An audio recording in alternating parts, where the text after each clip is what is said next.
페이커는 분명히 2014년에 실패를 했습니다. 팀이 월드에 나가지 못했고 상처를 한번 입었다고 할까요? 하지만 상처를 입음을 통해서 더욱더 단단해진 페이커이기 때문에 지금의 페이커는 2013년의 페이커보다 더 무섭습니다. 한번 내려왔다가 다시 이렇게 올라갔다는 것 자체가 거의 불가능에 가까운 일이라고 개인적으로 생각을 합니다. 노력, 그리고 결국 끊임없는 본인과의 싸움 아닐까요? 그냥 시즌3랑 지금이랑 비교하면은 그냥 여러 방면에서 뭐든지 더 잘하는 것 같아요, 그냥. 쿠타이거스는 SK텔레콤과 정반대에 있는 팀이라고 할 수 있죠. 왜냐하면 만든 지 1년도 되지 않았습니다. 그리고 페이커처럼 믿고 따를 수 있는 그런 리더가 슈퍼스타가 있는 팀도 아니거든요. 엄청난 이변까지는 아닌 것 같아요. 저는 개인적으로 쿠타이거즈가 SK텔레콤 T1의 전승 우승을 저지하는 팀이 될 것 같고 저희는 이길 수 있다고 믿고 있고 그거대로 연습해서 이겨볼 생각입니다. 뭐 쿠가 분명히 대회 때 잘해서 나온 거겠지만 저희는 다른 팀과 다르게 쉽게 무너지진 않을 겁니다. 이지훈 선수랑 페이커 선수한테 둘 다 져본 기억이 있어서 그 생각들이 많이 나는데 이번에는 달라야죠. Part of the mystery of Faker is that no one really knows why he continues to be as good as he was, how he can have such a deep champion pool. No one's been able to emulate it. 승리, 그것만 바라는 것 같아요. 다른 것들은 어떻게 보면 다 부수적인 것들이겠죠.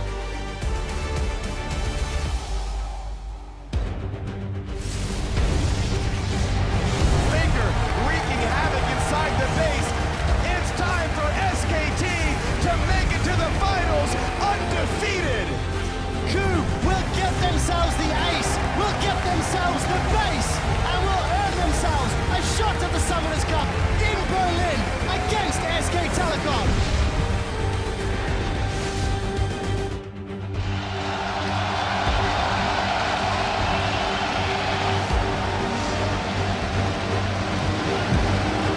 Welcome, ladies and gentlemen, to the 2015 League of Legends World Championship Finals. Players and fans from around the world have come to Berlin's Mercedes-Benz Arena as just two teams remain at the final stop on the road to the Summoners Cup. Now you're getting a look at some of the sights and sounds here in Germany where excitement is in the air. And of course, there are plenty of cosplayers in the crowd and even one brave fan who's going to be posing with a giant poro now. Kids, don't try that at home for your own safety. All this anticipation is, of course, for the impending battle between the KOO Tigers, who you see heading in here into the venue earlier. They'll be going up against fellow LCK team SK Telecom, warming up in their locker room just a short time ago. Now, two strong teams, but only one will be crowned the champions. Hello, everyone. I'm James Dash Patterson here alongside Christopher Monte Cristo Michaels, Sam Kobe Hartman Kensler, and Mitch Krepo Vorspils to cover all of today's action between these two titans of a team. Hang on. And first things first, we've got something we have to clarify here. Monty, what on earth are we wearing? This is a hanbok. It is traditional Korean clothing. I was just so excited. It's such a great time for Korea right now.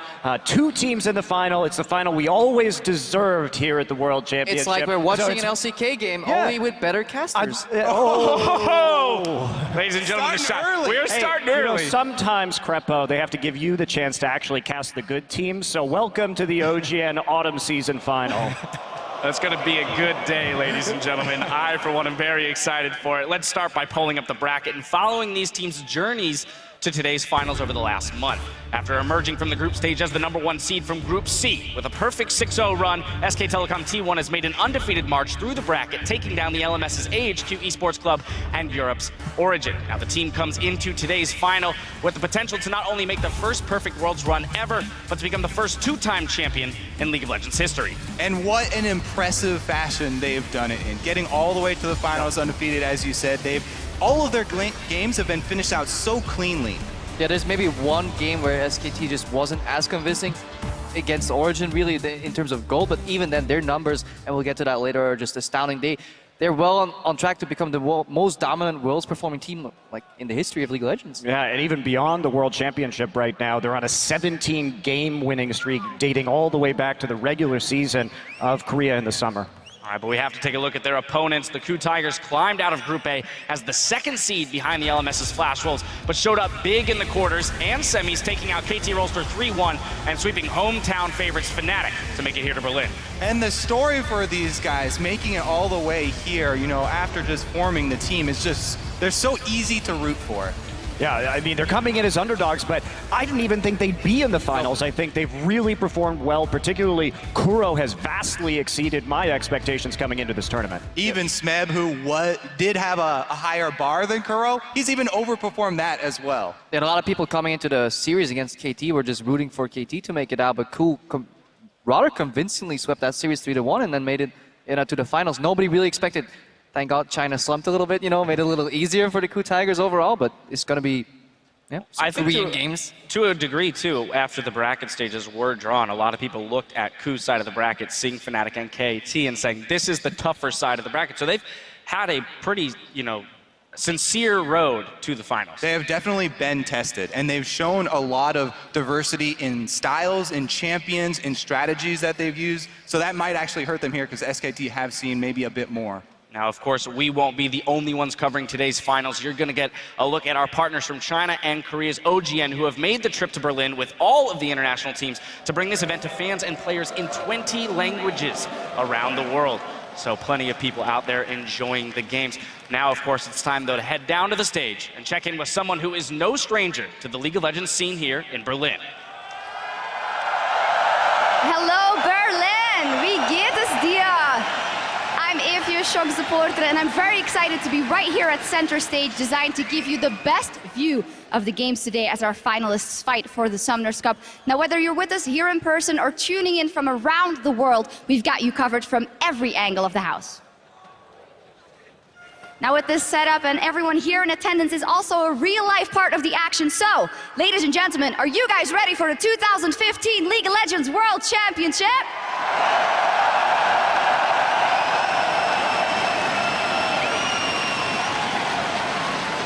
Well, you guys sound about ready, so now let's check in with the guys that will be casting the series today. Thank you very much, Shocks. Hello, Berlin. I am Rivington Bisson III, and I am excited to bring you all of today's action with my partner in crime from North America, Joshua Jat Leesman, and the Danish Dynamo from the European LCS, Martin DeFiscio Lunga. Gentlemen, usually we come into a finals and you see who the best team in the world is going to be, but SKT approaches this finals already considered the best. Yeah, and the scary thing about it is how easy they have made it look on the road here, not dropping a single game. They haven't really shown a huge variety of strategies, 4 Rise games for Faker. Right. And the fact that they're defending world champions. So they have kind of a chance to be the first real League of Legends dynasty if they can get the second win here, which would be amazing. And then they take on a team who, before this year even started, were a bunch of misfits. Nobody really wanted these players on their lineups. We didn't expect a whole lot from KOO Tigers coming into the World Championship. We said it was the weakest Korean team. KT would be above them. We were really wrong because KOO Tigers showed up. That's the thing. Even during the World Championship, you weren't expecting it. They lost twice to the Flash Wolves in the group stage. Flash Wolves fell to Origin. Many people, pretty much everyone, was expecting Fnatic to beat KOO in those semifinals, but it was 3-0. They were even underdogs against KT in the quarterfinals. So every series they've gone to, they have looked to be the underdogs. Same story here, though.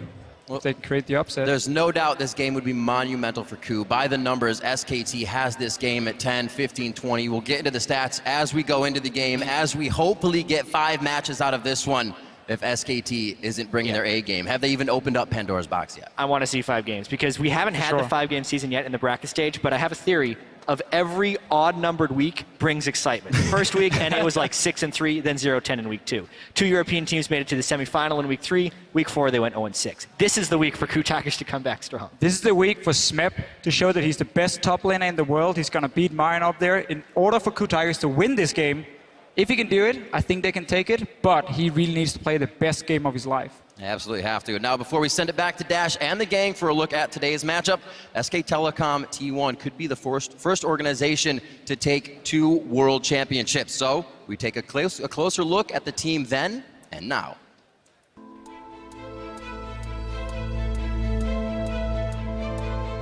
SK텔레콤은 그렇게 대한민국의 최고의 팀이기 때문에 그 선수들도 본인 가슴에 있는 SK텔레콤이라고 하는 그 타이틀, 나는 SK텔레콤 팀의 팀원이라고 하는 그 프라이드라는 것도 본인을 어떻게 더욱더 열심히 할 수 있도록 만들어주는 그 힘이 됐다고 생각을 하고요. 시즌3에서의 SK텔레콤 같은 경우 역시 최고의 팀이었는데요. 그때는 실패를 해본 적이 없고 물러서 본 적이 없고 좌절을 맛본 적이 없습니다. 항상 잘 됐죠. 꾸준히 이겨왔고.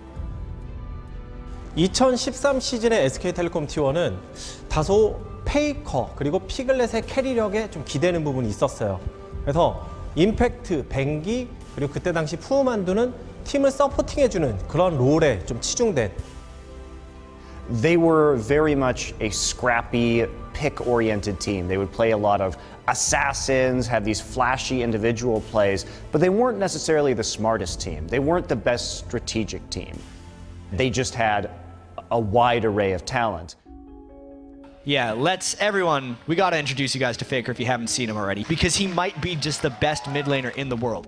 페이커는 최고의 엘리트 코스를 밟아온 그런 선수죠. 2013년 기준으로 봐서.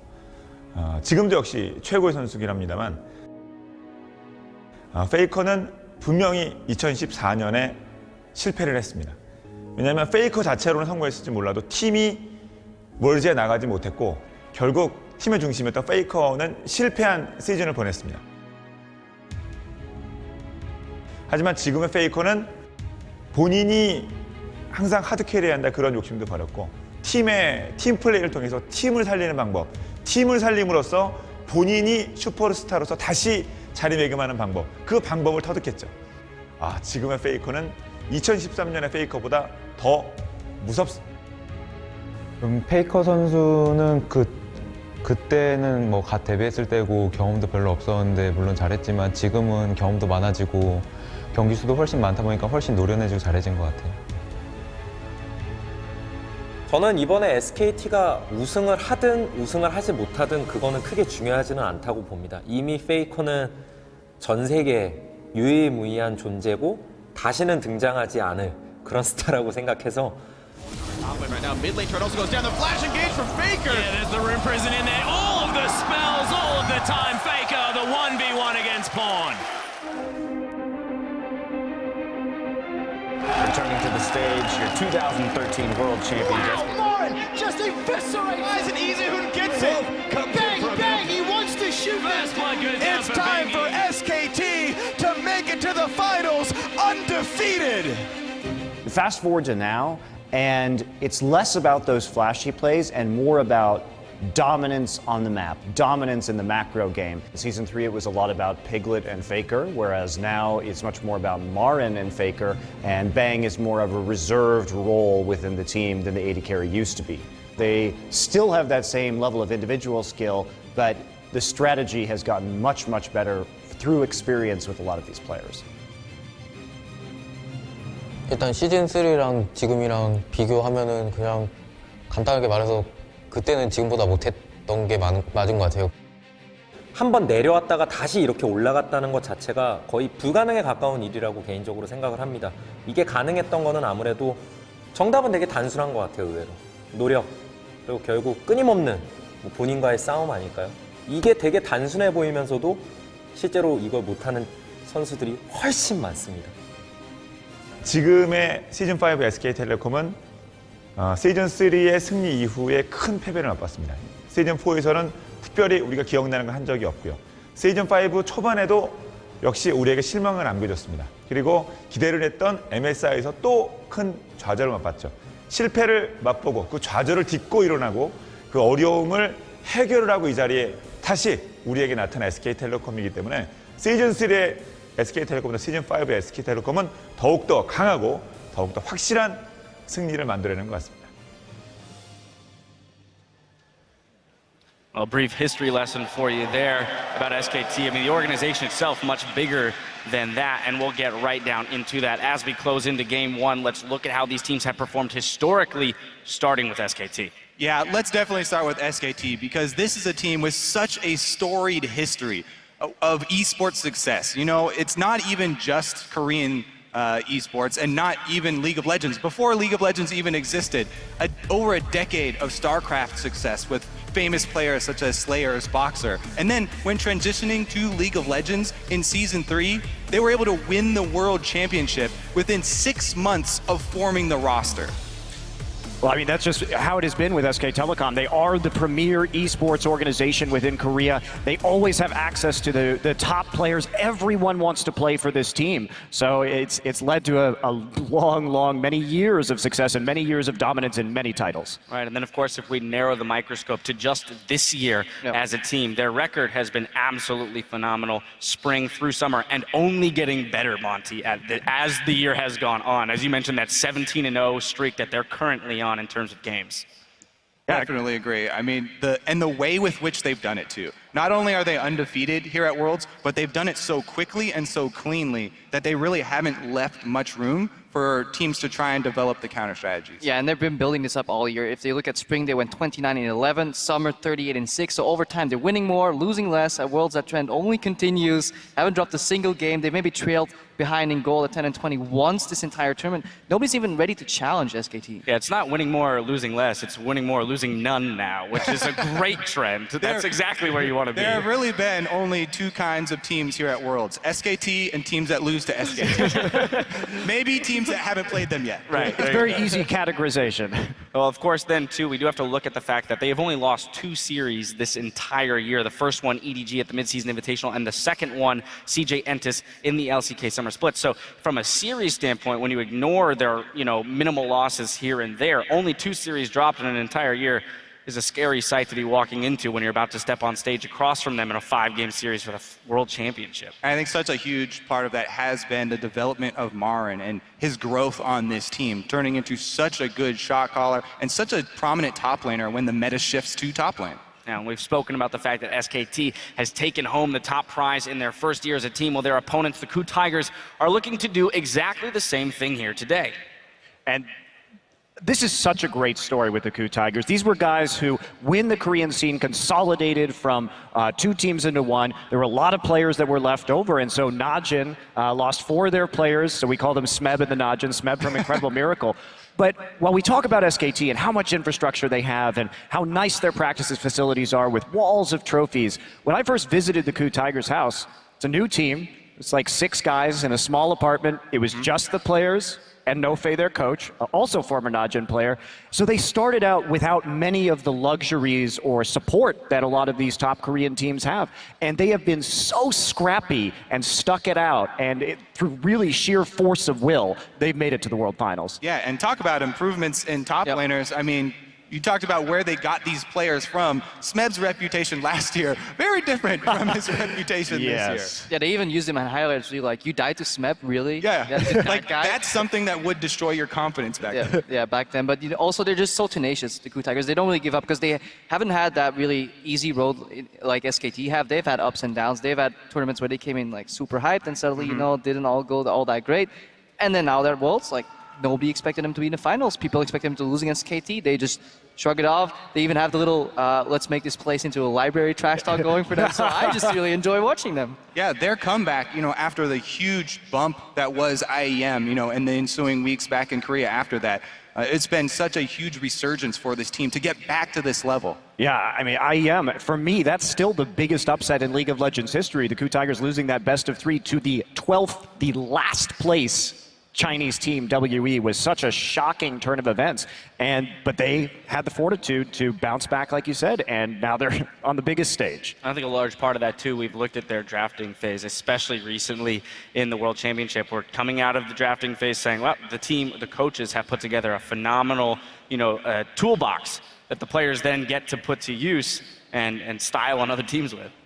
Yeah, absolutely. The diverse champion pools come from almost every player, too.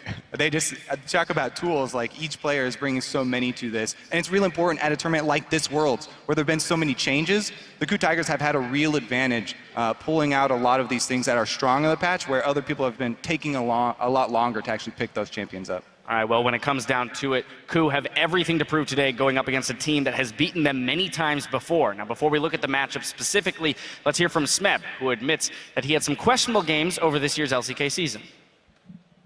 제가 LCK에서 너무나 많은 경기에서 그런 약한 모습을 많이 보여줬어요. 그리고 저 자신도 그렇게 생각하고 있고 그래서 그런 평가에 대해서는 저는 당연하다고 생각해요. 그리고 그 평가들을 이번에 좀 엎을 수 있는 그런 기회라고 생각하고 저는 아린 선수가 지금 정말 세체 탑에 좀 근접해 있는 선수라고 생각하는데 결승전에서 그런 선수를 이긴다면 정말 더 기쁠 것 같아요.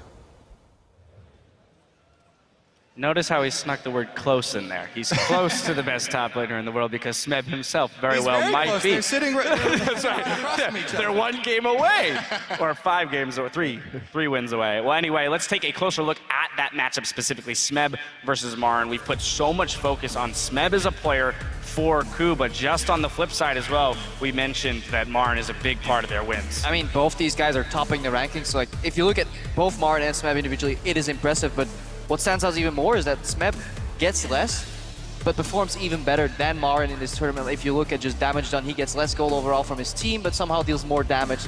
And those two are by far the best top laners in this tournament. I do really want to jump on these stats because people are going to go waving these around, and I don't think they're necessarily signify which of these is a better player in isolation, but more signify how these two teams have gotten to the finals.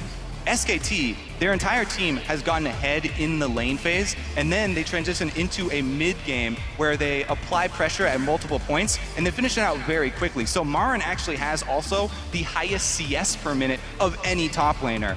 And the damage dealt to champion stat is actually a bit warped there for Smeb, because that's just damage dealt to champions. Marin is doing a lot sort of PvE work for his team. And the way that KOO have gotten here is through winning team fights. And they've needed Smeb not only to solo kill his opponent, but also come in and win them team fights. And in the 5-on-5 fights, whether it's 1-on-1 or 5-on-5, he comes up with these clutch plays over and over. This is where I want to turn to Monty because I want to hit on Marin first in this matchup. You know, Kobe just mentioned how these stats to a degree might tell a lie in the way that they will match up 1v1, but more about how the teams play with those individuals. So Marin first on SKT. Well, yeah, Marin, like Kobe was saying, I absolutely agree. It's about being a split push threat. If we look at Marin, he's averaging something like plus 72 CS at the end of the game against his opponents. So he has been absolutely massive when it comes to split pushing, making sure that he's safe and constantly applying pressure across multiple lanes while also getting some impressive solo kills. Yeah, and that just allows SKT to play the game that they like, pushing on all 3 lanes while he's drawing so much pressure. Either you deal with Marin or you lose your base, and when you're dealing with Marin, well, you're probably going to lose the Baron anyways. They're so good. Every time you should keep your eyes when SKT is almost grouping, he peels off immediately to another lane, whether it's mid or top, keeps up the pressure. He doesn't wait for those waves to stack up and come in. Now, continuous pressure. He spends so much time on the enemy side of the map, and the fact that he can do that while not getting caught very often, that is the most impressive part for me, because they don't have that many wards placed out for him. It's purely game sense. I really want to hammer home this point on Marin, just because a lot of viewers, everyone's so used to watching these games with both teams' vision revealed.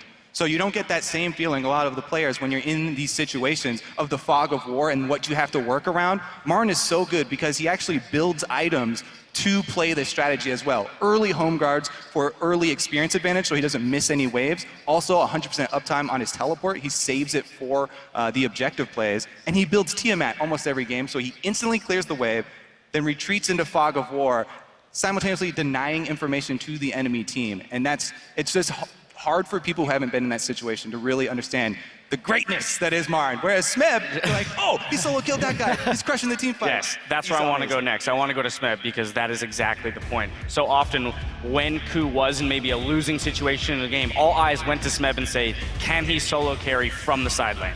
And yes, absolutely. And he's going to have to do it again if they want to win games tonight. I think that we can all pretty much agree on that. And one thing that I think is very important is that Smeb has a larger champion pool than Marin does. He is also a Riven player while Marin is not. And we noticed that in the Fnatic series, Fnatic took great pains to draft around Smeb's Riven. So I'm really curious what Koma has in store for us from SK Telecom. How are they going to play around this Riven tonight?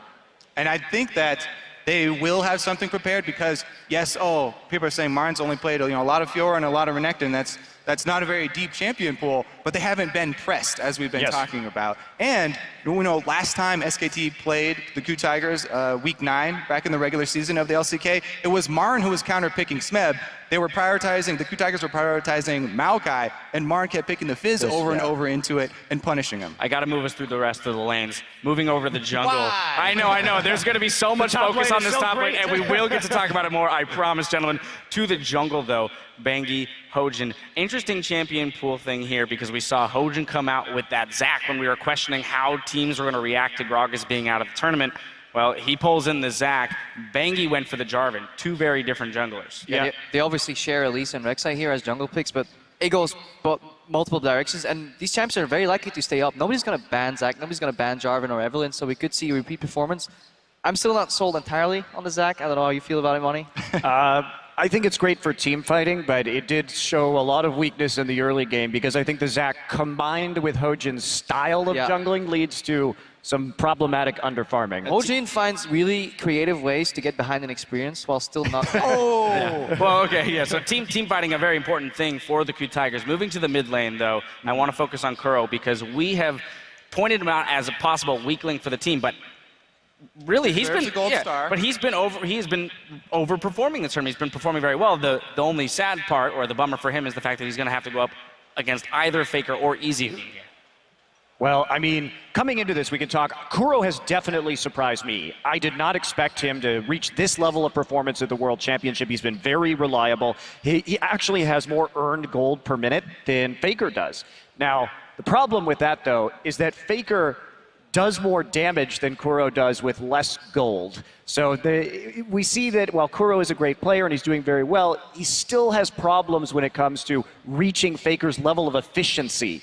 Yeah, we looked at the stats there for damage dealt per gold earned. So Faker earned less gold, dealt more damage. He's actually the second out of all players in this entire tournament in terms of damage efficiency, in terms of gold. The only player to top him was NL with some massive AoE Jinx rockets, and that's cheating. So Faker, even though people are saying he's dying a lot or he's not doing the most for his team, he's pulling so much aggro, earning less gold, and still topping those damage shards. And again, you have to be careful with stats also like gold earned, because sometimes it is a team deciding to give open lane farm to one of the players. Sometimes there's gold sitting there on the ground, and the players just can't pick it up. Can't get the CS. But whereas, you know, players like Faker, players like Marin, you'll see them hit every single one, even when they're trying to clear. Let's move on to the players that don't have to worry about picking up gold off the ground, because it just falls into their pockets by virtue of being around. Hey man, that Relic Shield is really hard to talk about. All right, I'll give that to you. You have about 45 seconds down the line to talk about these supports. What I love about SKT versus KOO in this matchup, just about wards. Briefly, KOO places a lot more wards than SKT, but SKT clears a lot more wards. So it's about vision versus vision denial, and it's going to be very interesting to see how they play with the vision on the map. Also, the games have gone longer for the KOO Tigers, so they have been, you know, spitting out those Sightstone wards and stuff like that. Gorilla, though, champion pool has been amazing. It allows him to do so much. All right, well, with those players and matchups in mind, I'm sorry. I wanted to, but he gave me the it's okay. All right, well, with those players and matchups in mind, we want to know what you think. So get on Twitter and tell us, which player do you think will have the biggest impact in today's final and why? Remember to tweet your responses to @LOL Esports, and be sure to include the hashtag world so we can let you weigh in later today. I'm so happy that they changed top laner, so people come like, hey, impact. Exactly. No puns. All right, if you weren't able to join us here in Berlin for today's finals, you can still catch all the behind-the-scenes action from the best seat in the house. Just follow LCS Esports on Snapchat and keep up with the day's festivities via our live story. If you are here in Berlin, though, be sure to share your world snaps and lend your perspective of the event. Now, of course, the time is almost upon us for these two teams to do battle for the Summoners Cup and the title of World Champion. So let's take a look around the venue where our finalists will hit the Rift. And guys, I mean, this venue is absolutely insane. The setup for it, and there, it's very loud. Coming to live events in giant stadiums like these, filled with esports fans, never gets old. This is absolutely my favorite part of the job. Yeah, we stood overlooking the venue earlier, just watching the crowd filter in, and I was talking to Kobe, and he's like, you know what, this job ain't so bad. It ain't so bad. It's still 9 to 5, but you know what? I can get used to this. I mean, I have to say that this being my first World Final, it's absolutely a special one. And as you mentioned, Kobe, just the atmosphere of an esport event only makes it better. You can literally feel the energy of all the fans because our station is shaking. That's true. We are built into the stands, so as you guys make more noise, it becomes more perilous for us.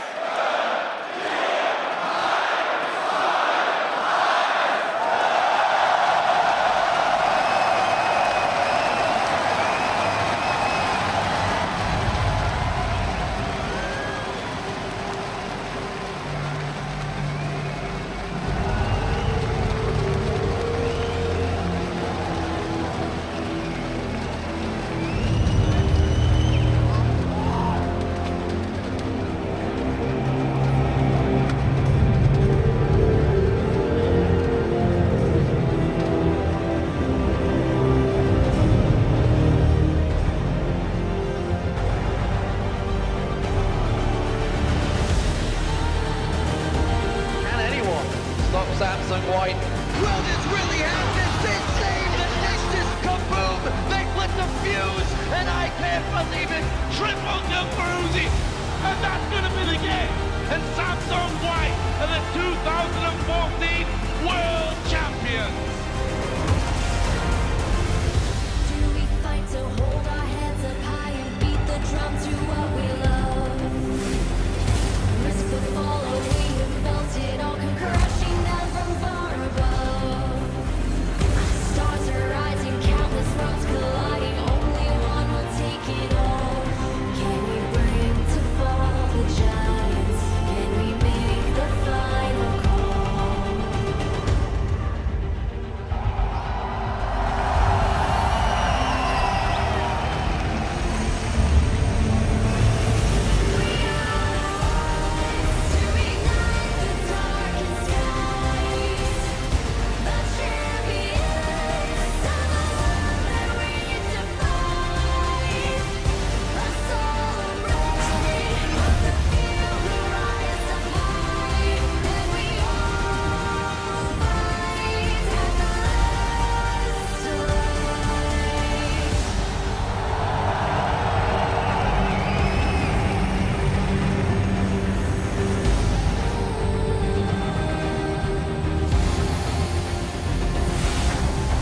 Hearing voices from afar, join the madness when the curtain falls. Risk it all, hold nothing back.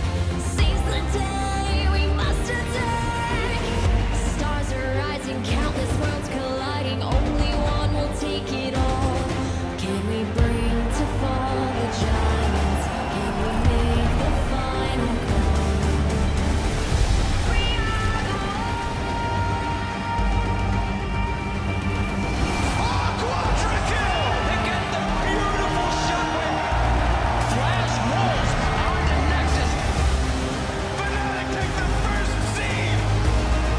There is no base left. There is only victory.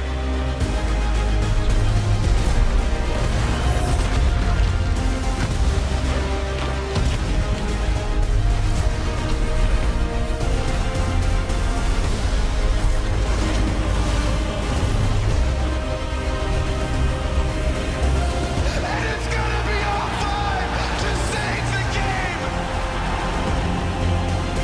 Fnatic will advance to the semi-finals, the only team to do that 3 times.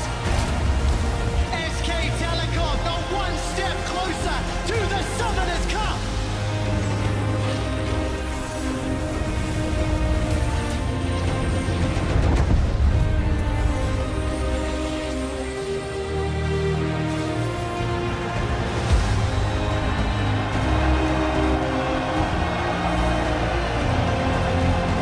There was a European eulogy as both EU squads drop at the semi-final stage.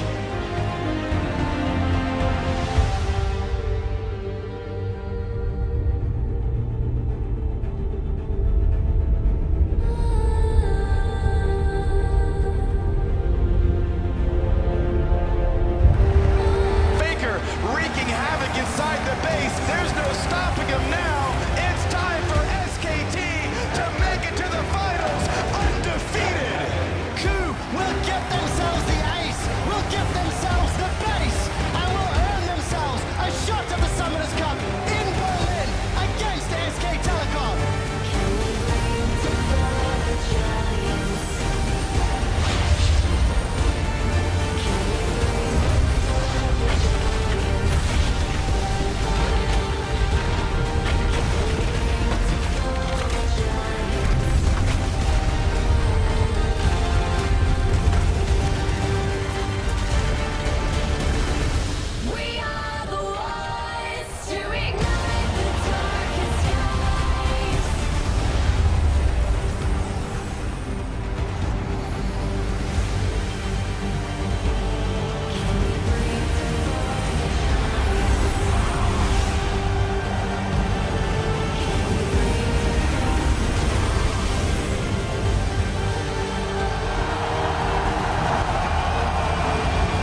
2015 League of Legends World Championship. Representing Korea and the LCK, KOO Tigers.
Support Gorilla.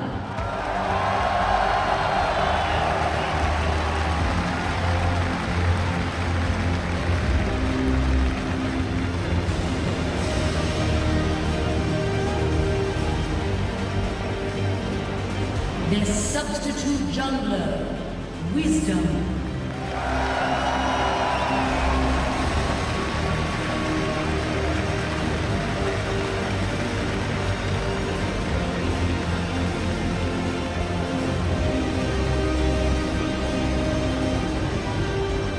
And their coach, Nofe.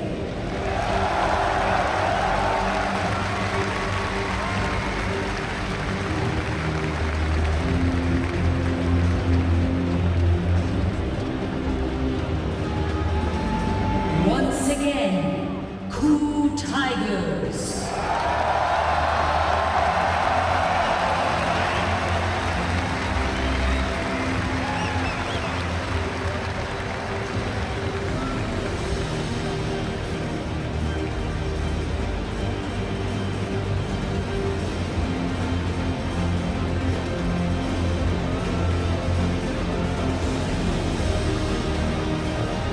Their opponent, also representing Korea and the LCK, SK Telecom T1.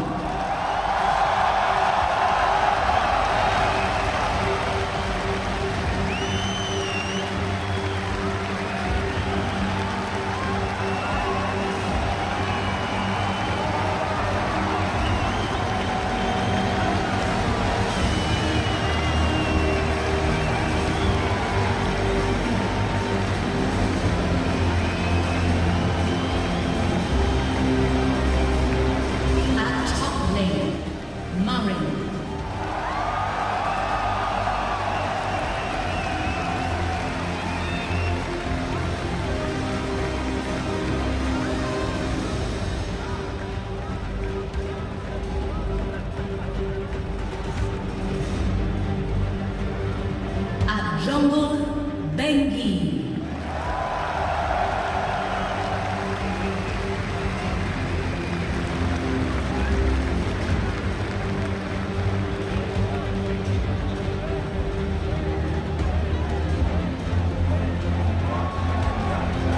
At mid lane, Faker.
Coma.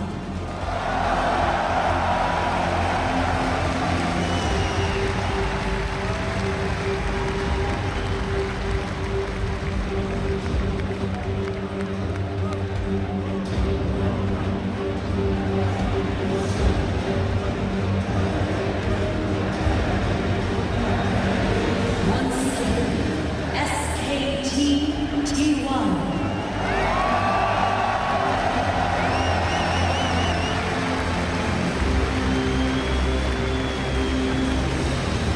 The finalists for the 2015 League of Legends World Championship.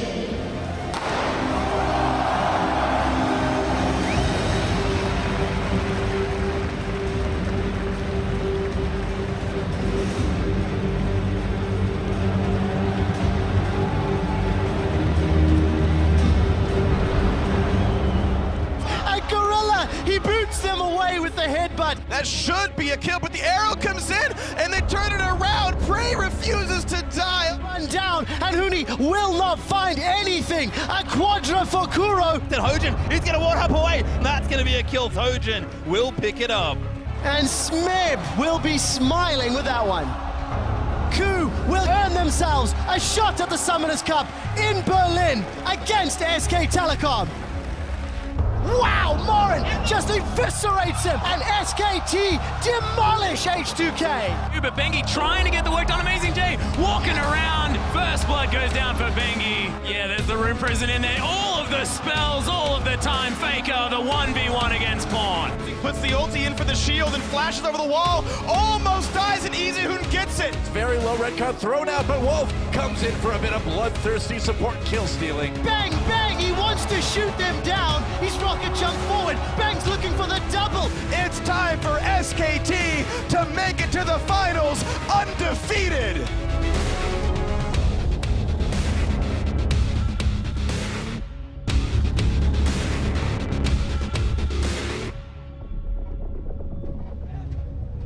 It really is incredible to see each of those players as they walk on stage for the biggest series of their lives to really be owning the moment for themselves, because you have to imagine that the pressure that they're feeling is immense. I mean, just walking over like a giant picture of yourself. Also, the only person to ever walk or even roll over Faker will be Faker himself.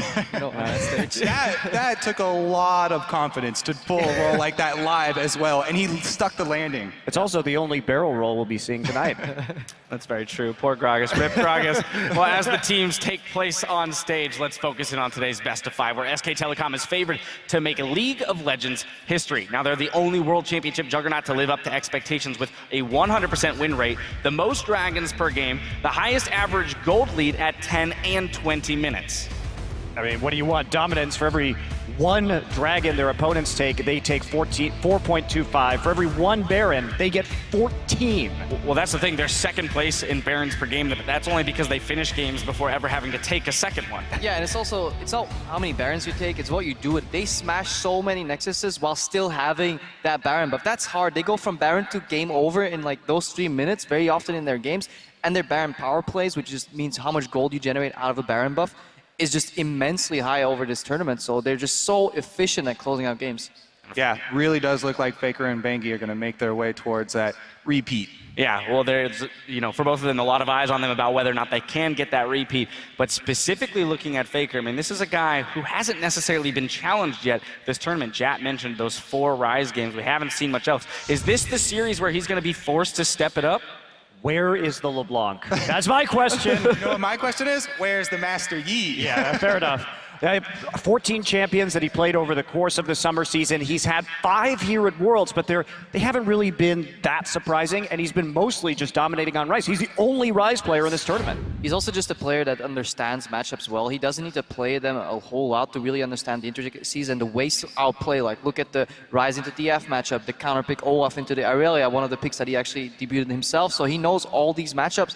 And then at the other side, Kuro, who was kind of overperforming. I don't think we'll need to see Faker challenge. I think Faker on just cruise control can easily sweep through the series already. Yeah, I find it funny that lower third we had earlier about Faker and Kuro's shared champion pool. You know, they share the Azir and the like. And then the 2 unique champions for Faker, Rise, which he's played 4 times, and the Olaf, which is just like, oh my goodness. Which you got to kill within the first like 3 minutes of the game. Yeah. Well, talking about that, Aurelia in the mid lane, he debuted it against Kuro. That was a pick that he had waiting. So Kuro is no stranger to just Faker coming out with something very weird and having to deal with it on the fly. So maybe he'll have some answers this time around. We'll have to wait and see. Now, this does look like SKT's game to lose. So I want to flip over to KOO's side and look at the strengths, the ways in which they could win this matchup, starting with Gorilla. Yes, I definitely do want to look at the strengths of KOO because they deserve it. They have had such a crazy ride getting here. And I want to set up Crepo because he didn't get to talk about Gorilla before, our support main here.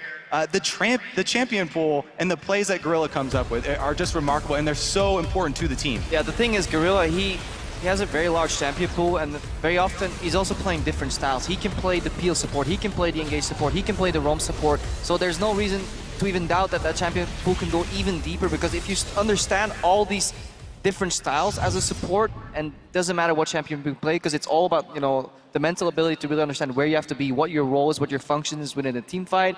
You have to peel, you have to set up and engage yourself, and he does it really well. So he had some fantastic performances at World so far, and he needs to really overperform if KOO want to have a shot to really like smash open. That's the only angle they can really take it. Well, I mean, we've seen how they prioritize that Tahm Kench in the semifinal, and I think you just can't let him have that champion. He is the best Tahm Kench player I have ever seen, and he's setting up a lot of these plays. What do KOO like to do? They like to just come into a lane with 5 people, smash down a turret, start a fight, all as a whole unit, and Tahm Kench enables them to move behind people for ganks on the map in very interesting ways. Yeah, I really like Gorilla because, you know, he's definitely one of the superstars on this team as well. We talk a lot about the top lane, a lot about Smeb, but Gorilla being so good on Tahm Kench and all the other supports gives Smeb more breathing room in champion select. We've seen them first pick and last pick save support for even a counter pick last. Yeah, well, you know, we talk a lot about the teams that have made it to the finals or made it as far as they have. They are the teams that were able to adapt to the meta and pick up these champions. You know, we'd expected Darius and GP and Fiora to be picked up, and then the Tahm Kench came in, and the teams that have succeeded, the teams that are still left standing, are the ones that actually picked every single one of those champions up across the board. So you're saying the key to Worlds is unbench the Kench? It might be. It's one of maybe 4 answers, right? Because we got all the power picks. Last year as well, he was the one to really popularize Janna. Like, Gorilla has been a very consistent player. Right, and then you also mentioned, too, the fact that we have talked about Smeb quite often. I'm going to have to point us back there. We got to talk about him one more time. I mean, this man has been a huge strength for them, and someone that they have been able to rely on when they, you know, come into those 10, 20-minute marks with gold deficits.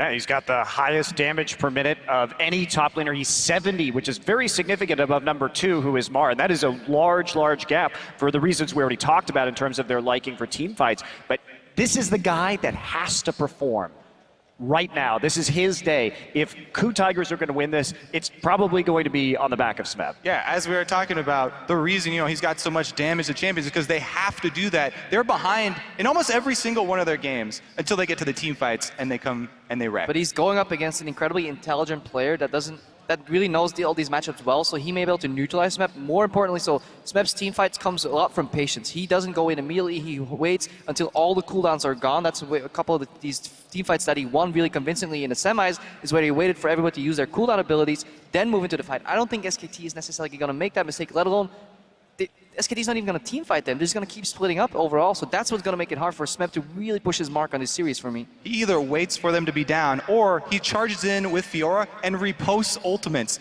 2 times Skarner ultimate, multiple Ashe arrows. This guy's timing and the clutch plays are what really make him spectacular. Let's fire through a couple more things. The 80 carries, we haven't taken a look at them yet. This champion pool to me is the most interesting because they share so little. When you look at these 2 guys, only Kalista as a shared champion between these 2 players through this tournament. And I think the Mordekaiser may actually be a way for KOO here to really change the picks and bans, because SKT have really shown that they really don't like that champion. They ban a lot on blue side too. They have the most Mordekaiser bans in the tournament overall. So if KOO can put some pressure and suddenly say, well, there's an OP champion and Mordekaiser up here at the end of the pick and ban, maybe they can force something to break open there. But that's a lot of ifs, and you will probably not be able to do that against a coach with the experience like Koma. Yeah, watching that champion pool develop, or at least the shared champion pool between the two of them in this series will be very interesting. Now, from a team-wide perspective, now KOO has been playing from behind quite often. They have trailed in 7 out of 7 of their bracket stage games at 10 minutes and 5 out of 7 at 20 minutes. But they won But them you all. say that, but they won every single game that they were behind at 20 minutes. This is the KOO magic.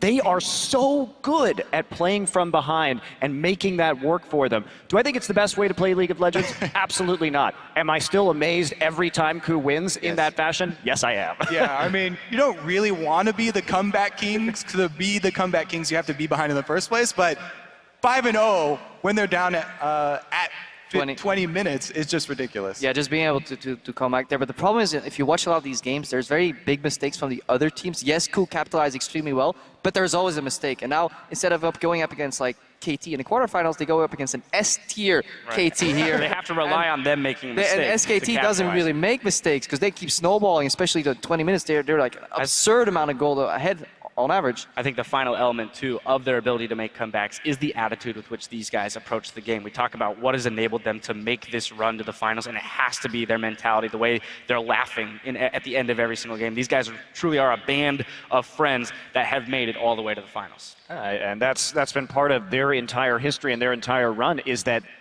how close all of these guys are, I think really has helped them through having less infrastructure, from having some of these disappointing defeats like in the spring finals or at IEM, and it allows them to keep powering through. All right, well, with game one just moments away, it's time to get down to it. Gentlemen, who is going to be walking away today as a world champion? Crepo, starting with you. Generally speaking, in these situations, I just go against the Koreans to piss off Monty. But there's 2 Korean teams there, so I can't do that. So I'm just going to take the easy way out, say SKT 3-0. Where's your train ticket from 2 years ago? You ripped it in half. I lost it. It was in my wallet. Lost your train ticket? I actually had it ready for Worlds. Every time I open, it's like, yes, it's right here. Lost it. Boot him off the train, Monty. Boot him off the train. I mean, you say it's the easy way out. I was actually kind of conflicted about this matchup, just because I've grown to love this team over time. The KOO Tigers, all the players, they're so, they're so charismatic.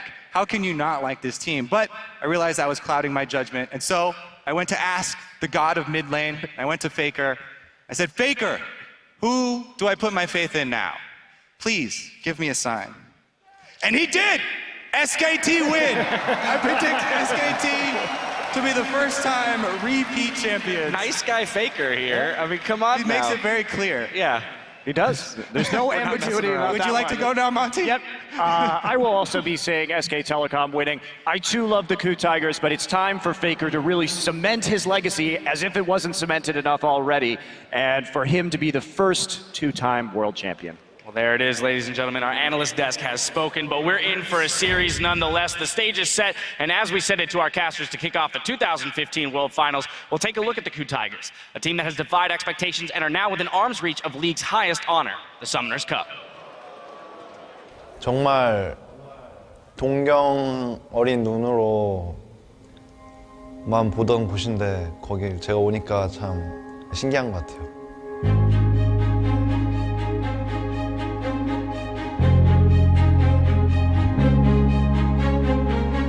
이렇게 결승전까지 올지는 몰랐는데 여기까지 온 거에 대해서 저희는 기적이라고 생각을 하고요. 저희끼리 똘똘 뭉쳐서 이렇게 결승전에 오고 나니까 되게 뿌듯한 것 같아요. 왜냐하면 다른 팀들과 조금 다른 느낌이라고 저는 생각을 해서. I've never seen a team that is louder than the KOO Tigers. They're always having a good time, laughing, shouting at each other in the booth. 야 싸워 그냥 싸워 그냥 죽여 누구나 싸워 누구나 빨리 싸워 누구나 죽었냐? 죽었어 제발. They are very good friends. They always have this exuberant energy about them when you're around them, and they're a whole lot of fun.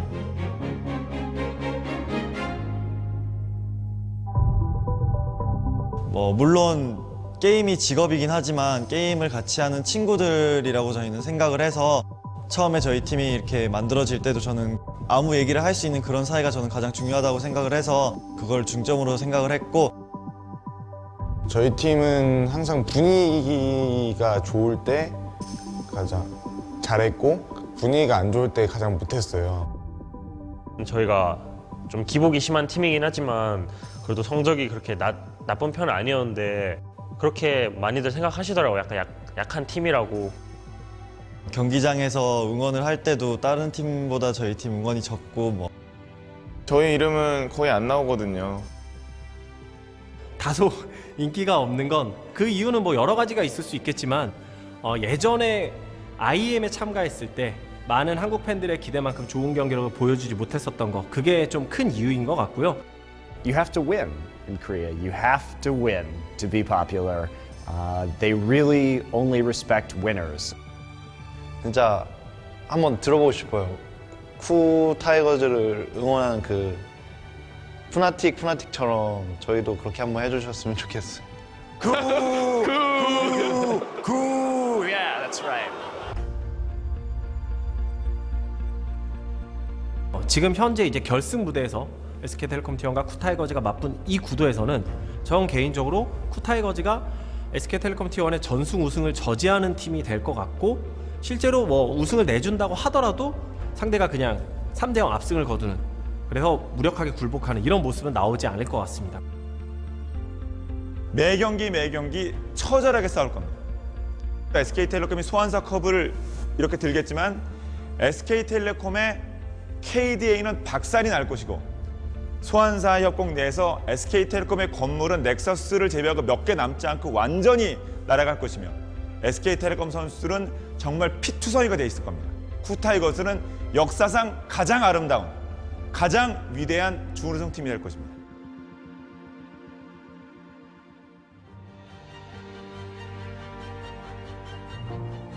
솔직히 지금껏 만나왔던 팀보다는 힘들겠지만 저희가 약팀으로 평가되는데, 그런 저희가 SKT를 이기면 엄청나게 파장이 클 것 같아요. 스맵이 보여줬던 8강, 4강에서 보여준 출중한 경기력과 팀 차원에서 봤을 때 한데 뭉쳐서 정말 으쌰으쌰하는 이런 경기력, 이게 나올 수 있다면 SK텔레콤 T1을 잡을 수도 있을 것 같고, 그건 이제는 정말 엄청난 이변이라기보다는 이변 아닌 이변 정도로 얘기할 수 있는 수준이 아닐까 싶어요. 만약 저희가 이긴다면 정말 창단 첫 시즌 만에 우승도 하고, 그래서 되게 가장 큰 한 획을 그을 것 같아요.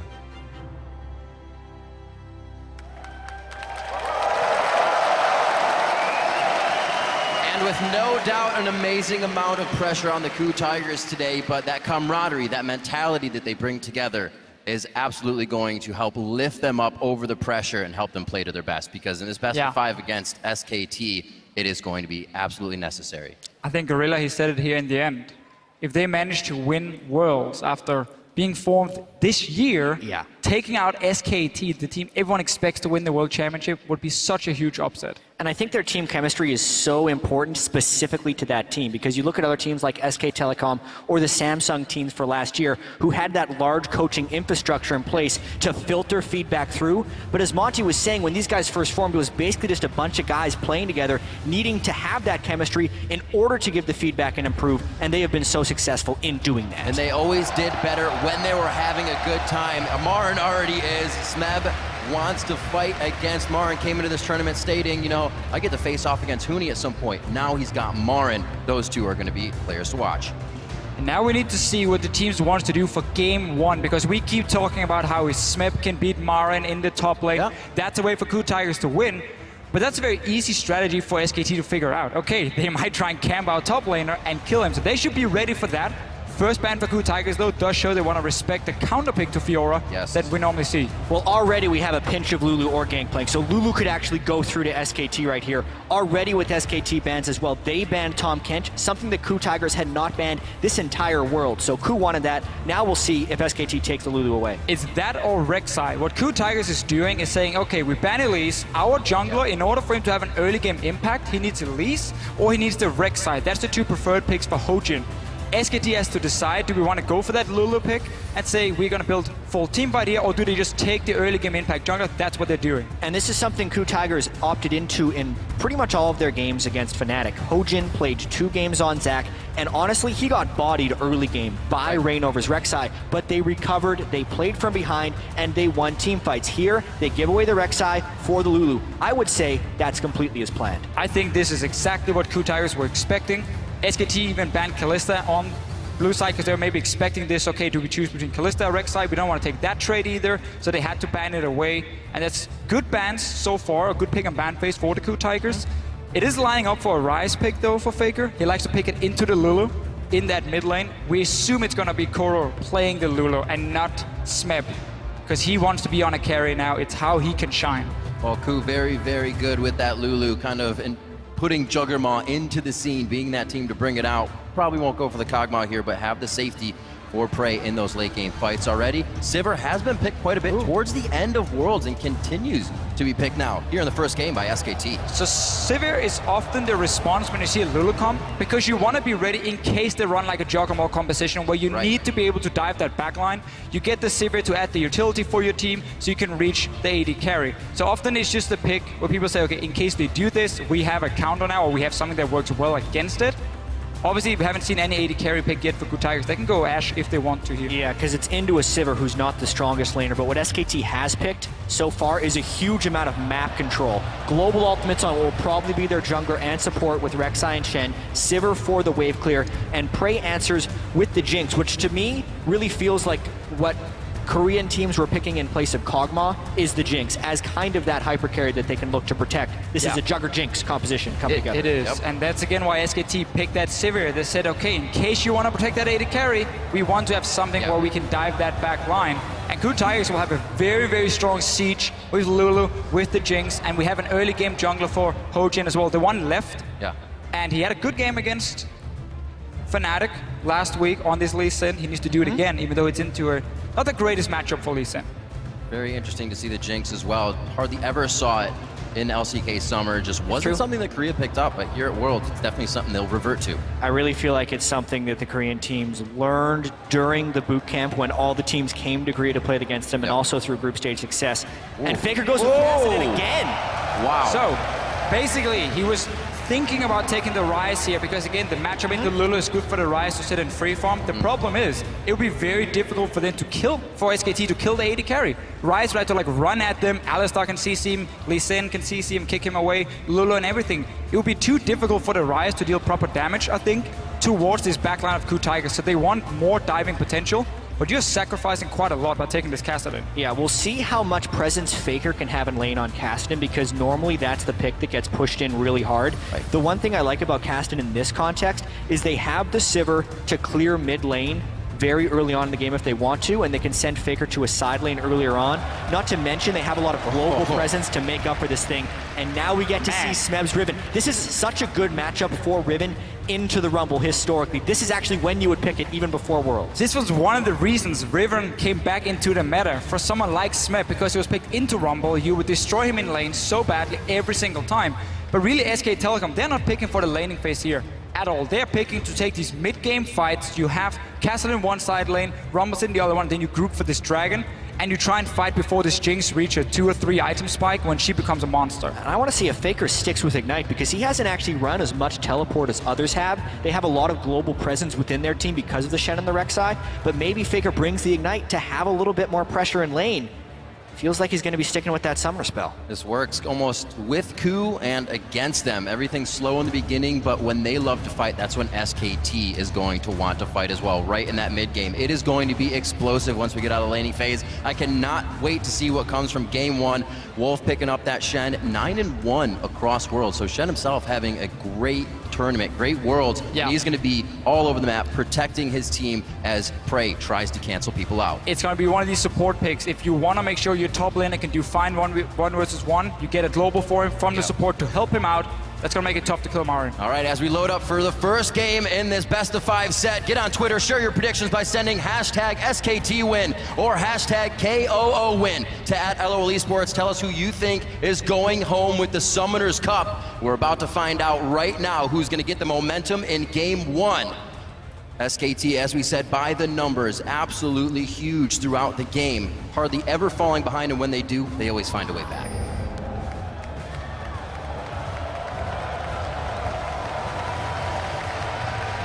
Yeah, and I cannot wait to see what happens in this early game. Here we go.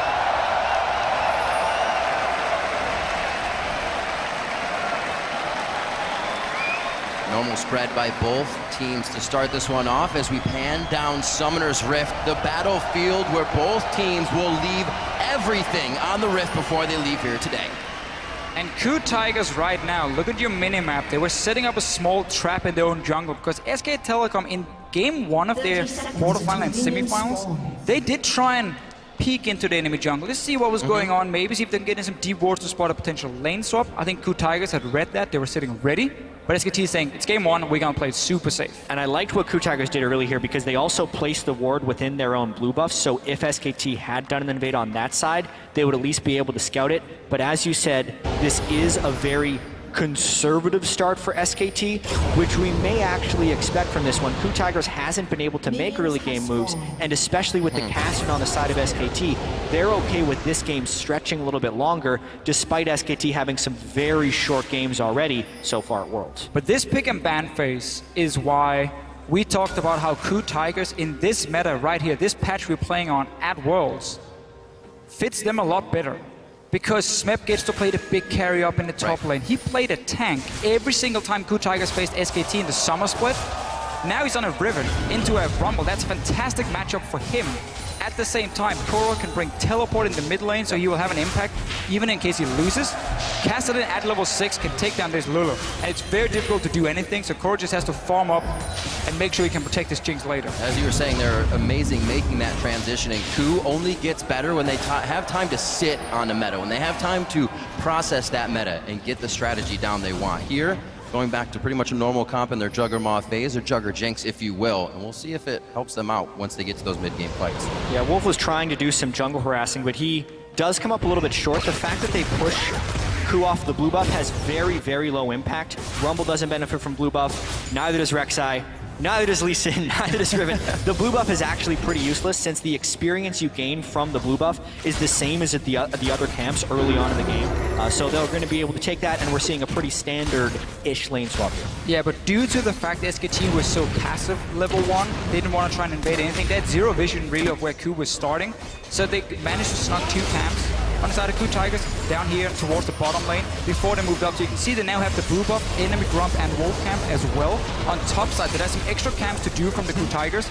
SKT has to just rush down, push down this tower as fast as possible, because they obviously don't want to fall behind in experience. Yeah, since they are behind in the jungle camps, they actually wanted to accelerate their turret taking. However, KOO Tigers is winning this one more so because of the Jinx. Yes. They are able to pull down the turret with the minigun form, since she gets all that increased attack speed hitting the turret, and keep equal in the turret speed while actually having fewer people taking the turret. It is actually a good start here for the KOO Tigers. And it's interesting to see this, more of an LCK lane swap. Nobody's at the turret to be taken down. Both teams go there for together and take it down themselves. There isn't a top laner to be taken out. They're all getting what they need. Basically, the team's adapting to that fast push lane swap we have seen time and time again in the Western scene, obviously. KOO Tigers did give over the gold to Smep. Down the bottom side, we saw Marin and Bang. They traded gold between each other. I didn't really like that because Bang was on 800 gold anyway, or 875 to get a pickaxe. So he just ends up getting a second Dorans. But it does mean he can buy pink. I would have preferred to just see Marin get all that gold. Because they pushed it in so quickly, you didn't get up to these 18-20 CS you need to get that pickaxe plus the tower gold. So last time we saw KOO on a Lulu, what did he get? First 5-6 blue buffs of the game. The team was very adamant about continuously giving him that blue buff so he could push down mid turret and then get himself to the other lanes, or just keep somebody like Faker in the mid lane constantly. SKT really were in a hurry when it came to killing that tower. They didn't even manage to bounce the wave on the bottom side, so they sent down Smep from KOO Tigers to just pick up the entire wave.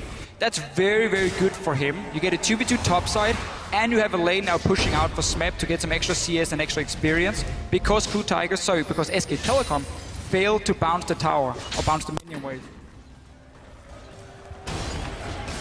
Yeah, I absolutely agree right there, because SKT, now they have to worry about who gets dove first. Big team fight at the top lane. Gorilla hitting up both Wolf and Bengi. The teleports are going to come in. That's Kuro. Smeb's already there to fight. Eyes on Bengi. They turn to Wolf now. He's safer in the jungle for them to go after. And it may be him going down. They try to get the cripple towards him. That's going to be Wolf going down. First blood to the KOO Tigers. Remember that Faker is not running teleport. He didn't want to leave the mid lane. He just sat there, pushed it into tower, and KOO Tigers said, we can take a fight up here. We're strong enough. Our top lane has picked up some farm, at least on the bottom side. You can see the big wave is still pushing in. Marin will catch that one. But KOO Tigers investing everything into a team fight. We see this time and time again. So often, every single member gets an assist when KOO Tigers gets a kill. Something that teams have actually been slow on is after that first turret, get in the other side of the jungle, put your vision down, take aggression there, and finally KOO makes it work for themselves here. A team, like we said, doesn't really get going that early. Well, you have a Riven on your team, so they'll take whatever's on their plate right now. There's a chance for Bengi to gank down bottom side now. We know Smith has to overextend. He used Flash as well in that last little fight. You can see Bengi on your minimap now. He's down here, but KOO Tigers, they realize what's going to happen. Yeah, well, Bengi's actually in position. It's late on the recall. He is really outnumbered. He had to see the footsteps of Kuro there as well, possibly calling Marin in late, but he baits himself into very low HP there. Yeah, there's a good chance he was waiting on a recall right there because he may not have been looking at his screen as he was walking in, even though he was in the right position. So the fact that they ran into him early, they extended cooldowns, they kind of tipped off the gank, and at least for now, Marin is safe. But this is what the KOO Tigers do so well. They understand where will the enemy jungler go for a gank, where will the enemy team set up a play. They knew, okay, there's a big wave pushing, our top laner needs help. 4 members go down and assist him, make sure he can push it out. SKT though Faker's level 6 here. That's an 80 carry left alone on top side. Prey in a real bad spot, and he hopes to get on his knees and do just that. Stays alive a little bit longer. Can Faker get the final hit? Here comes Gorilla. Should be able to pick it up, but it goes to Prey. 2-1 now in favor of the KOO Tigers. Wolf started off taking that one very nicely as a level 2 Shen was able to clear aggro, but the patience of Prey using that heal late baited SKT into a disengage. They were really trying to funnel that first kill onto Faker to jumpstart him into this game, but because the heal was timed properly, it really delayed the kill from Faker, and KOO very deftly trades one back. It is such a good trade for KOO Tigers. They defend their own top laner, the Riven, they pick the 1-2 split push, and at the same time, they trade 1-for-1 up in the top lane here for Prey. So great start for the KOO Tigers so far. Just gotta make sure that Smith can keep getting all the farm he needs, get him to that level 6 point, he can 1v1 against the Rumble, and suddenly you have split pushing pressure. Absolutely. Focusing, getting Smep going. Prey gets himself going off a very nicely played dive from SKT. And maybe if Faker had that teleport, he'd been there sooner. Would have made it work. He did take that Ignite after all out of Champion Select. And KOO sprinkling a little bit of that magic dust here in the beginning of the game. Get themselves a slight lead, only working with 600 right now. Just Gorilla instantly recalling after being towards the bottom lane. Forced Faker to basically say, I can't report out so here. Many minions at that turret. He definitely did. So Seed Faker wave going in. Could not get it, and now Faker's back in lane. Level 7 as he returns. Kuro gonna get his blue buff, so he'll continuously push Faker back into that lane. His kill pressure down with the Ignite down, so he'll pretty much be sitting pretty there, farming the minions up as he can. Still up 7 CS as he did that roam. Faker always making sure his lane is in position, so he doesn't fall behind in those instances. And it's now 2 plays that actually did go in KOO Tigers' favor because they had the first gank work. The SKT gank, the split kills, actually failed. And coming up towards the 10 minutes here, we're going to have a very uncommon scenario where KOO Tigers is actually going to be up in gold. Because looking at the bracket stage in particular against KT and Fnatic, KOO averaged a gold deficit of 916 at 10 minutes, whereas SKT in their bracket stage were on average up 626. So this is a bit of a role reversal here for KOO Tigers, and since their strengths have been team fighting and the defensive play, it will be interesting to see if they can turn on an offensive stage of play, which is what they need to push as Faker is farming up on Kassadin. This is only accelerating that good time that KOO Tigers love to have. 5 members of their team, very good friends, as you said, kind of misfits as they scrap around Deficio, but here making things work. And Hojin as he is usually reactive, sits in the back, a little more proactive this game. You see him towards the top lane, hasn't had vision of Bengi, so he's sitting behind Smeb. Little action towards the bot side, the teleport coming in right now from Marin. His ultimate is up. They lay down the equalizer. Wolf should be able to get out of this one. Marin into the fight now.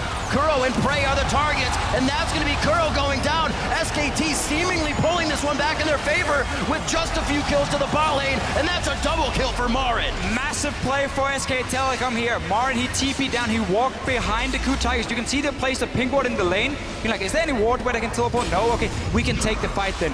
Didn't realize that Marin then snuck behind through the jungle.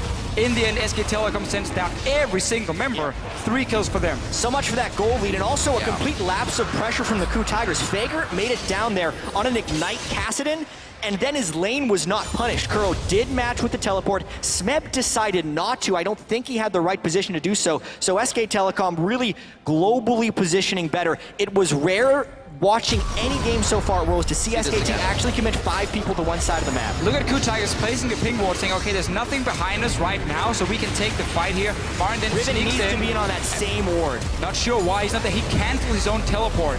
Smeb up in the top lane. Maybe there's communication saying we can get 1 kill and it's fine. In the end, it ends up costing KOO Tigers so much down this bottom lane. Yeah, and this was a glimpse of what you can do with the Shen and the Rek'Sai. They teleported the top laner. Bengi was at his own Gromp before he was able to make it into that fight, and Wolf doesn't even have his stand united yet. Not to mention, we saw the teleport burn from KOO already in this fight. Smeb really needed to match that teleport of KOO if they wanted a chance in that fight, but even then, they ended up losing it pretty substantially. Maybe he just saved his life there by not coming in. And just also good understanding of cooldowns here for SK Telecom. Faker is going to trade KOO. He's going to keep doing this, by the way, over and over and over. There's really no damage. KOO can return, and Gorilla gets taunted. Oh, that teleport is down, so this means the fight is the 3 we have on your screen. That's instantly Bengi getting hit up as the Gorilla gets himself in with the Unbreakable Will and sets up for a kill. Be careful messing with Alistar around the turret. Not a good taunt by Wolf, and it ends up pulling Bengi into a little bit of a fight. Alistar gets to ignore turrets. That's one of the reasons he's the most picked support here for most of the year and at Worlds. So really punishing Bengi very early there. The burst damage from Prey and Hojin as he was headbutted straight into all of the skill shots. Make short work of Bengi. They're in the wave, pushing Smeb back, knows the jungle pressure is towards the bottom side, so he has time to deal a little bit of damage. Marin is baiting this. He just wants to poke down Smeb. He doesn't want to kill him right now. He's waiting for Faker to join. Rek'Sai ultimate as well, just behind their blue, so Bengi should be here in time. They may not even need him. Stand United is on. They hit the end of the taunt by Wolf, and Faker picks himself up a kill now. I have seen so many moves here by SKT to get Faker kills on Kassadin. These plays are extremely well orchestrated, and the best thing about this is they're not losing pressure on the lanes. No. While Faker's being able to roam around, no other team who's played Kassadin has been able to team play around him this well early in the game. Simply, the mid lane matchup allows Faker to ignore KOO and say, you're not going to do any damage to me, you're not really going to push on my tower, kill his wave, and then just leave.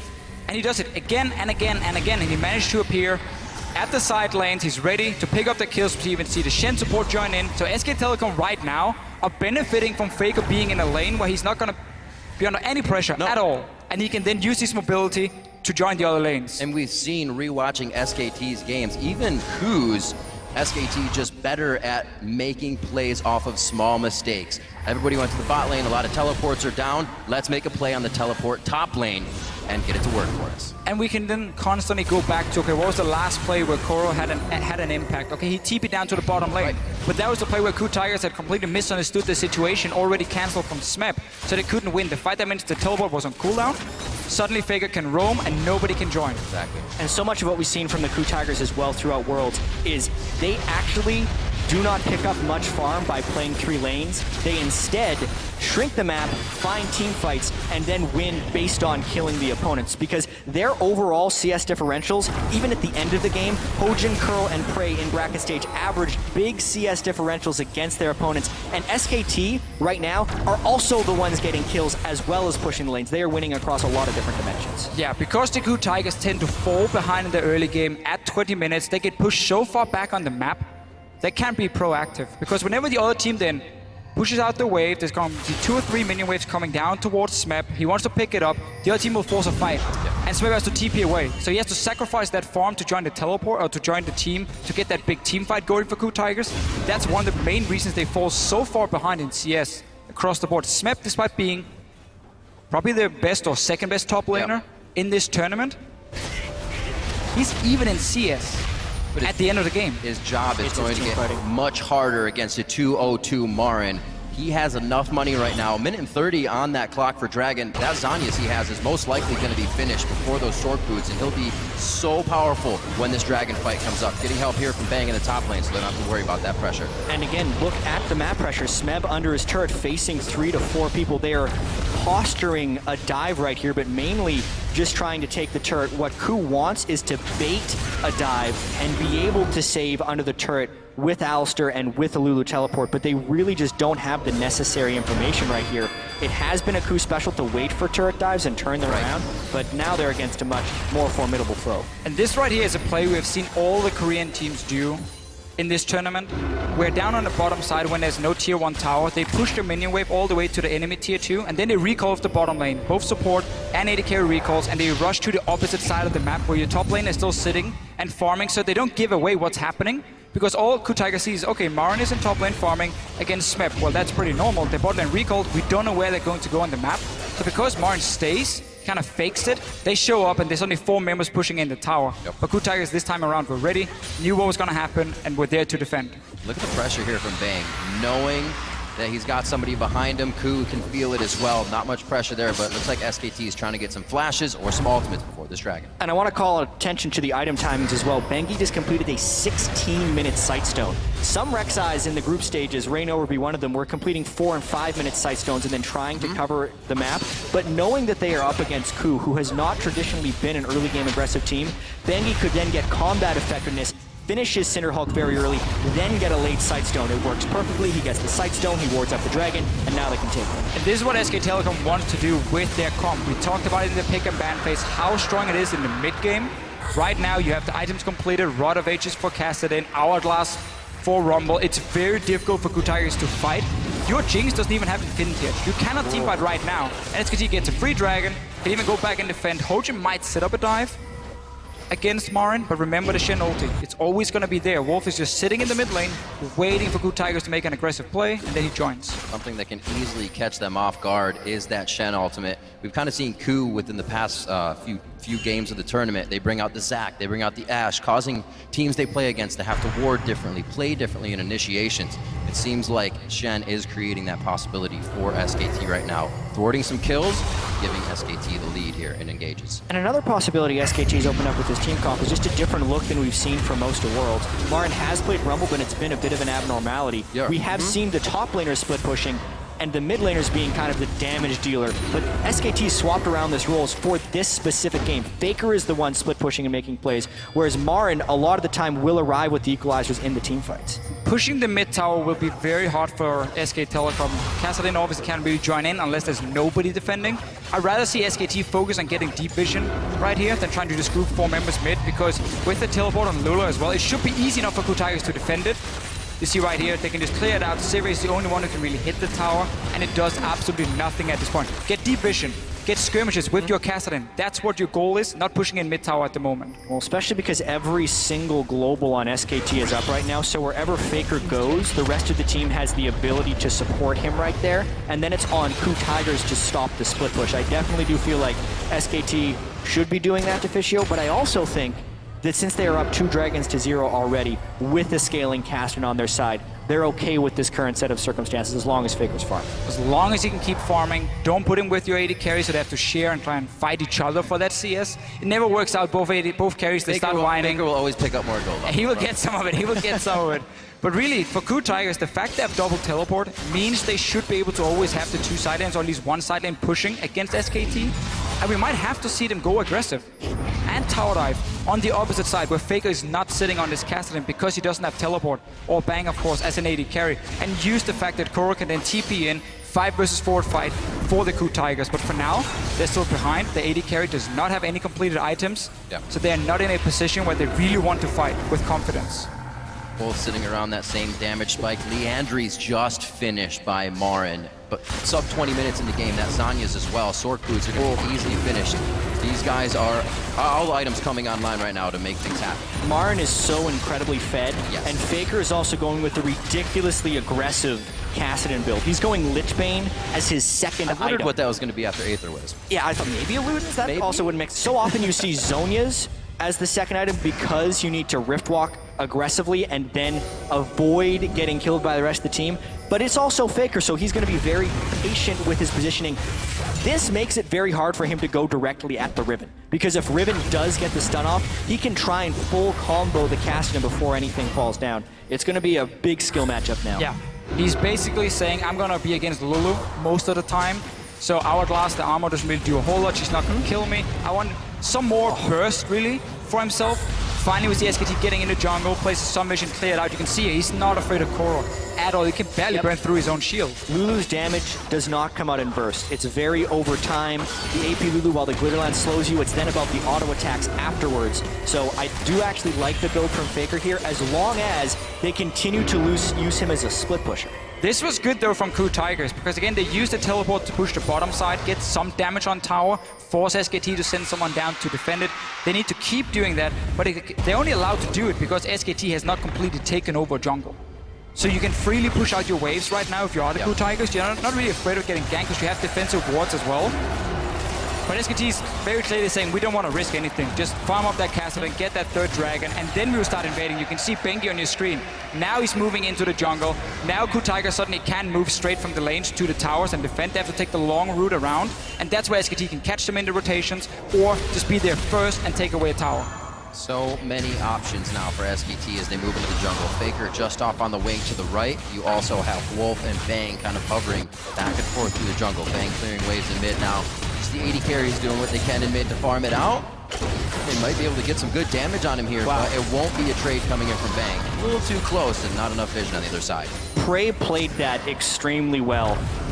Wolf also had to flash away defensively. They burned a lot of cooldowns right there. Normally the Shen is threatening a taunt flash because he would have backup, but Prey knew he had Riven backup as well, and then SKT couldn't bring enough people with the taunt to create an actual threat, and he ends up completely winning that trade and burning some pretty key cooldowns from SKT. And that was just when SKT finally had taken some control on the bottom side. Instantly he could push back because they have to recall with Wolf, no Sivir ulti. So KOO Tigers have done a very good job keeping very defensive wards. You can see on your minimap here, trying to spot every single time SK Telecom wants to move into their jungle.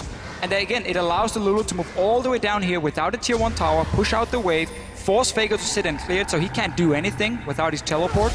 And it just buys more time for KOO Tigers to farm up the Jinx, which is all they want to do. Just sitting mid lane, Prey is just constantly farming, and also waiting for that point where Riven can all in this Hourglass Rumble and take him down, because then suddenly you have 2 winning lanes. And it does feel a little bit better to be Prey right now, knowing you won't get flash taunted, but you still have to worry about on the hunt, Bengi tunneling through, Faker coming through as well. So it's not going to be easy for KOO to organize these fights. And I think one of the biggest things they have to worry about is the level 14 Rumble. Marin is an absolute monster right now. Highest CS in the game, most gold in the game, giant item power spikes, and the pre-fight poke on Alistair is absolutely huge. Bang got hit pretty hard too, though. Yeah, got a crit. Faker delivered. Straight to him. So KOO Tigers feeling confident. Got in vintage completed for Prey.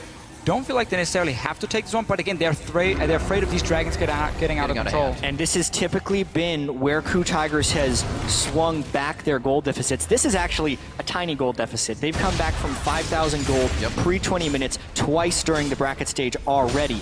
It's only a 2,000 gold lead for SKT, but it's the item differentials right now. The Rumble and the Kassadin are huge. Equalizer missed, but Smeb is all alone. See what happens. Faker not going to be able to chase down. KOO can start Dragon now. KOO can go Dragon. KOO can go straight to Dragon. Side of the map. Smeb playing super aggressive, trying to force someone to move over and stop him. Has the mobility on this Riven. That's a free Dragon for KOO Tigers. Should be at least. Inside the pit. Chompers are down to stop up Marin. Looks like he could not throw that ult down as he just used it. Still, Hojin on the backside. Gorilla throws on the ultimate. That's about to wear off soon. He could be the next one. All flashes forced over by KOO. A chase from Marin and Bengi. Kicked. Faker's range. Faker over the wall. Are they going to be able to take down KOO? The wild growth is down. The first one is Gorilla. That's going to be few more kills. Hojin and Prey fall to the ground, and they've only lost their support. 8-4 now for SKT. You really got to see the power of the brute items that SKT had picked up. No equalizer and no faker until the complete backside of that fight, and they still wrecked them. Marin was just a walking death ball right there. Flame Spitter was pretty much all he did, and he pushed all of KOO Tigers back. Sivir ultimate to extend the chase, and KOO tried to run, but they were not fast enough. Suddenly, Faker will join in. They have to run back from this dragon here, but really KOO Tigers were so delayed in their decision. They pinged the mid tower when they saw Faker go for that gang and say, should we push the tower? Someone else calls, no, we gotta go dragon, guys. And then 5 seconds delayed. That's enough for Faker to move back and join in for this fight here. Secure the kills for SK Telecom.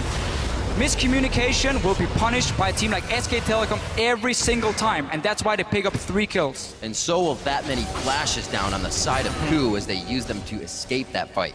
Bang always on the backside of these fights as well. Great support with the Sivir. This is SK Telecom coming online. They did make the mistake, but KOO Tigers didn't punish exactly right because of the delayed move that they made towards the Dragon Pit. If they would have been in closer position and they knew Faker would have been further away, there's a chance KOO Tigers could have actually taken that fight. For sure. With the Lulu and the Jinx, but instead they were forced into retreat, and SKT is a spectacular team at chasing down kills. Had that dragon just been rushed, bursted down, Marin probably wouldn't even have teleported in the first place to say, you know what, that is lost. We tried to make a play, it didn't work. We still have 2 dragons, it's fine.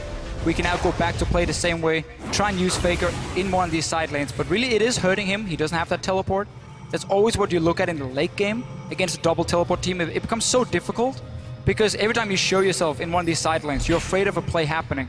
If he ever goes bot lane, at this moment here, KOO Tigers might just say, you know what, let's rush the Baron. Let's just force a team fight at this Baron here and force SKT to move in and try and stop us. But obviously, due to the goal lead, due to the fact that SK Telecom have some very, very strong members, especially this Rumble pick, it obviously becomes a lot harder for KOO Tigers to punch that lack of teleport. All that stuff only going to happen for Marin as he upgrades his boots. Good to go in that sense as well. Another needlessly large rod on top of all of that for more damage. Aegis being built up on both sides, so a bit of the magic resistance finally comes out, but the lane's always being pushed. Now bottom lane by Marin, getting that in favor. Mid turret goes down though with KOO. Straight pressure to the mid lane as SKT tries to get a few hits of damage back in. Strong move by KOO there. Marin was split pushing, but KOO knew that the teleport timer was down because he used it to get into the Dragon Pit, so they very easily move up with long-range Jinx rockets, plus the Lulu for extra move speed, and safely take down that turret. Since also SKT was using deep wards, so that was kind of a turret spent on getting wards into the red side jungle of the KOO Tigers. Sadly, only a few though for SKT, and normally when you place these wards, you want to be in the jungle already.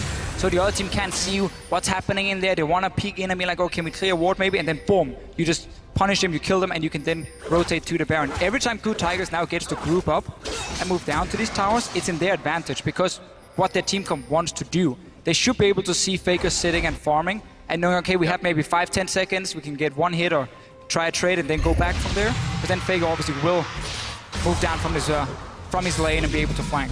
The Bane Faker on the Kassadin. The rest of this team approaches the turrets. They're going to go down quite fast. We'll see if they can get to them anytime soon. 27 minutes in the game, average game time coming in for SK Telecom in their wins, because that's all they've done, is 32-10. So just about 4 minutes from now, they would have the win in this game. I don't know if KOO is going to allow that to happen this time. They did have a little bit of magic dust in the early game, which set SKT back. And this is kind of the time that they shine. Their items have come online. Can they get the mid-game fights in? It is pretty important to note that KOO has completed his death cap, which is the main power spike you get for the Lulu, and Jinx also just picked up a BF sword of extra damage to go through. But honestly, the mobility of SKT is extremely punishing here. That's a lot of love for Gorilla right there. He gets himself out safely. KOO's on the wild growth himself to deter the fight even, and they lose some ultimates there. Why was Gorilla sitting in the mid lane when his AD carry just recalled? You're just an Alistar support. Very easy for SKT to punish him, push him away. They have full control. If you look at the top side of the map here with pink wards in the river, Baron, there's no wards for KOO Tigers. One bad fight for KOO Tigers, 1 or 2 guys die. Game is over. Game is over. Straight to Baron, pick up that Baron, and then suddenly you can just dive onto the enemy, or you can just 1-3-1 again with buffed up minions, and it will be almost impossible for KOO to stop.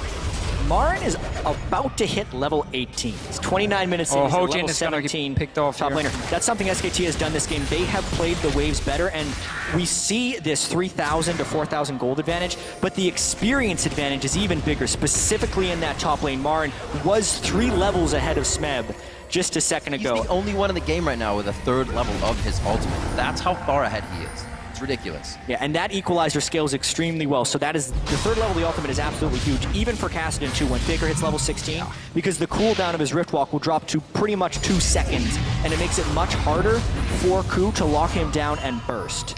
And KOO was in an okay position, going back a few minutes, sitting there farming every single lane. Prey just got free farm in the mid lane. SKT didn't really know what they wanted to do, if they wanted to wait for Dragon, did they want to invade the jungle or push a tower. So they were kind of waiting it out as well. But then KOO Tigers were just so slow at reacting to that Dragon play. That's what SKT needed to get some more kills and really now open up for Baron as well. And now there's so many different plays that they have to pick from. Dragon is up, SKT wants to stop the timer, but Baron also has to great stop by Gorilla. Huge knockup. 4 people from SKT. And a choke There's point, some though. rockets coming in. Very nicely done. Can they get themselves some more? SKT sees that it's a very bad situation. They start to ping down towards Dragon. They may have the time to burn this one down, but they don't have the help of Bang right away. He is very hurt. KOO outplayed that very well, and they got a crit rocket in the choke point. Gorilla stuffed it. Jinx was protected essentially by the Alistair, and SKT actually thought they had a larger numbers advantage than they actually did, which is why they ended up grouping up there and getting crit rocket. They're a little lucky that they didn't lose out on that one with the way that KOO played it. Yeah, SKT as well, they wanted to bait that TP from Smeb by saying, oh, he shows bot lane, instant, start a fight, get him to TP in, and then you saw what they decided to do was run away. We don't want to chase into this choke point here, we got in low. Faker. That was risky. Very close. Sivir ulti is down though. Flash, Hojin gets the wild growth. They may still decide to chase this. Faker throws out a few more. And it looks like they're going to be safe this time. They have the vision on that side of the brush. SKT does not, so they can't, but they will start pushing mid. Yeah, mid tower is open. KOO Tigers is to take the long route around. Oh, that turret going down so fast. It's a game of attrition right now. They're starving out the teleports, they're starving out recall tamers, and they're trying to starve out wards with all these other objectives up. And it's back and forth too, because one team makes a nice aggressive play and it's answered. Eventually they will run out of cooldowns or go into an irreversible play, and we will see that fight. But for now, they're just throwing jabs at each other. Smeb has not gotten too much for himself this game. 0, 1, and 2. He's still on that Bloodthirster, on a Brutalizer, and a Hex Drinker for a bit of that survivability, but he has not been able to hit a good fight here. The team is looking for it. Looks like Rek'Sai coming in. We just saw Bengi use his ultimate just below the team. They're all going to be there. Bengi gets hit back. He's going to be able to turn around now. They have Prey in the perfect spot, and they take down Prey. They take down Gorilla, and it's just chaos for KOO. They cannot find the right positioning. A double kill as well for Bang. Prey was caught out of position. He didn't know if he should flash over the wall or flash into his own team, but the fact he was caught out there meant he had to run and not deal damage. Suddenly, SK Telecom can just chase, get the kills. And people keep getting funneled into either a Marin Flame Spitter or a Faker flank. It's making it pretty safe on Faker, and now they're baiting the Baron. Smeb about to get smushed. The Harpoon does not hit, but they get the smite down, and the Flame Spitter will cook him just right. Well done on Smeb. He goes down. 45 seconds on these timers now, and SKT is going to use that to its fullest. We need to see how KOO Tigers were positioned on the map before that last fight. How did Prey get so far away from the rest of his team? He needs the Alistar, he needs the Lulu to peel for him so he can constantly deal damage. The moment he starts running, he does nothing. So let's see what happens. He's in the river, basically. He's so far away from the team. He was sweeping a brush, and that's why when SKT went for the heart of the team, they single out Prey. That equalizer as well funnels everyone right up against the wall. There's no way they can't group there unless they stand on the equalizer. But it all started with that positioning by Prey. And you can see how low a lot of the members from SKT are in the end. If Prey had been sitting there dealing damage all the time, that fight could have gone completely different. But credit to SKT, again, they wait for that opening. They use some of their globals really well to go back and shop and then return. We'll get another Dragon. SK Telecom has been in full control for most of this game. Whenever there was an opening in field for KOO Tigers, they didn't take it. They allowed SKT to then say, oh, we can send Fake over to his lane and do nothing, and it's okay. You can see the disparity in that fight. Prey running for his life. Bang, throwing out all the auto attacks and boomerangs he needed. 3,800 damage to 800. Yeah, and Bang is in such a position to succeed as well, because we're team fights, especially at the highest level are all about threat and who is under threat. So Bang, in this case, the only person he really has to worry about is Smeb getting a flank. But if SKT's the one starting the fights, they don't have to worry about those things. And Prey instead had to run from Equalizer, Casting, and everything else. Home guard stand united onto Smeb. He may be able to fight back here. Kuro gives him a very early wild growth that doesn't pop anybody up. Still is using it to get out of the fight instead of in. SKT is running down the lane. Hojin can't even help on the outside right now. Somehow, KOO gets out, only losing Prey. No, there goes Hojin. Now goes down Gorilla. SKT was just looking to light the fuse, and from a double kill to a triple kill, Bang is also getting huge. Sivaralt after Sivaralt, they're creating the large positional advantages off of these small missteps by KOO Tigers, and they haven't been able to defensively ward to avoid the rotations by SKT. One of the changes KOO Tigers made coming into the playoff in the LCK was stop picking hyper carries for Prey. Don't rely on him to be the big carry in team fights. Give him utility, give him an Ashe pick or a Sivir pick, and we let Smeb be the carry. We try to let Kuro in team fights be more of a carry. They have now gone back to say, okay, it's too predictable if we just try and gank Smeb's lane all the time. They've been playing more around what Prey could do here, put him in the mid lane to farm up, and rely on him in team fights. But the last few team fights, he's constantly just been in bad positions where SKT can punish him. Obviously, it doesn't help when Lulu has to invest everything she has onto the Riven. Yeah. All this was supposed to go onto Prey, and now he joins in all alone, basically. It's a full health faker. And to me, this fight is Smeb trying to make a play. It's a little bit of desperation. They knew they'd been losing a lot of the grouped up team fights, so he was hoping to create an opportunity in the side lane, but it ends up just drawing the whole team into a big flame spitter. Luden's Echo was just completed onto Marin.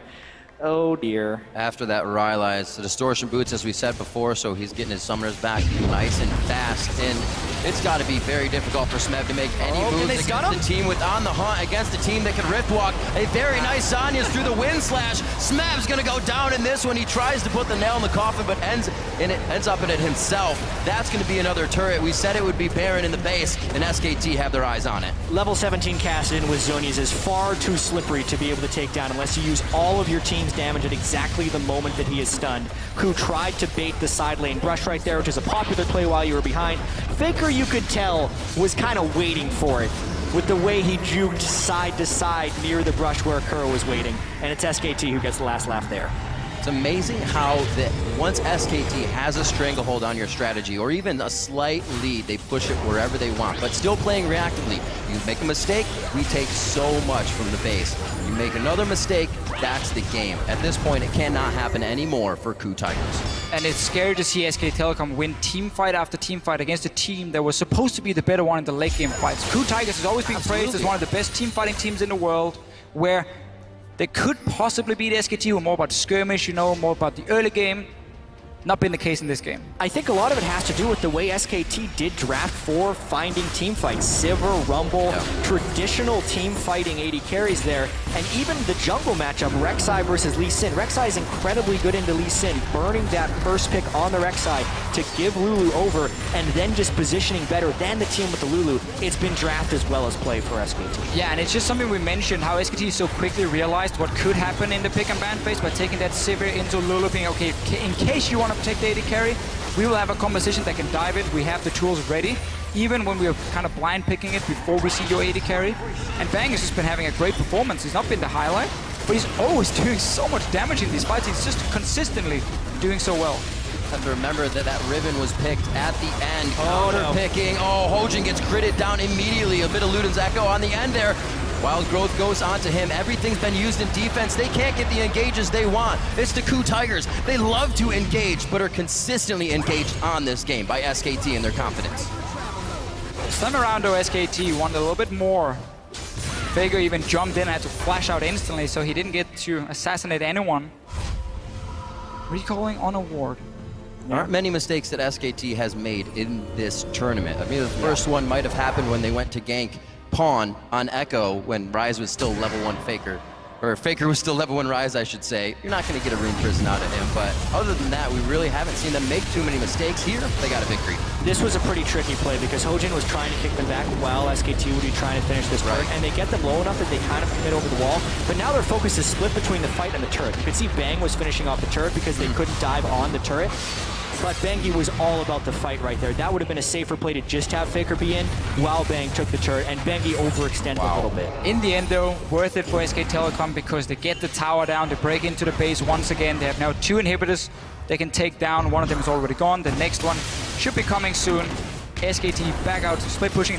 One of the things they do with Rek'Sai very often in the late game, Bengi will just be the guy controlling the wave in one lane, just pushing it in. He's not going to kill anyone, but then he will join for the fight. Of course, he has a tunnel here, just behind SKT in case they need him. You can actually see, though, the lack of Void Staff on SKT is starting to get punished a little bit by Smeb and the rest of KOO's builds. They're building a fair bit of MR right now, and since SKT was very mid-game item priorities by going flat penetration on the Rumble and no magic penetration on Faker, Faker with a death cap and about 600 AP got a full combo off on Smeb and didn't take him below 75% health. Obviously, SKT still has massive map control. SK tilt. SKT just tilting. Not the case in this game. Definitely not the case.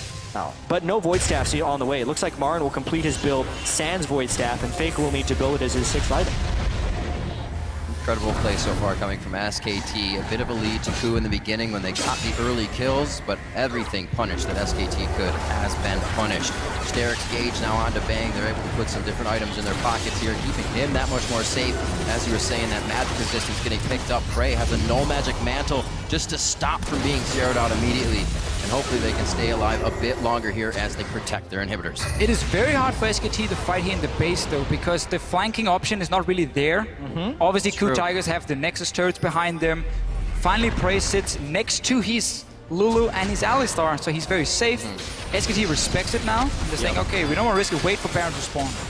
Draw them out of this base here. Start warding up the topside jungle. At some point, KOO Tigers will come and face check.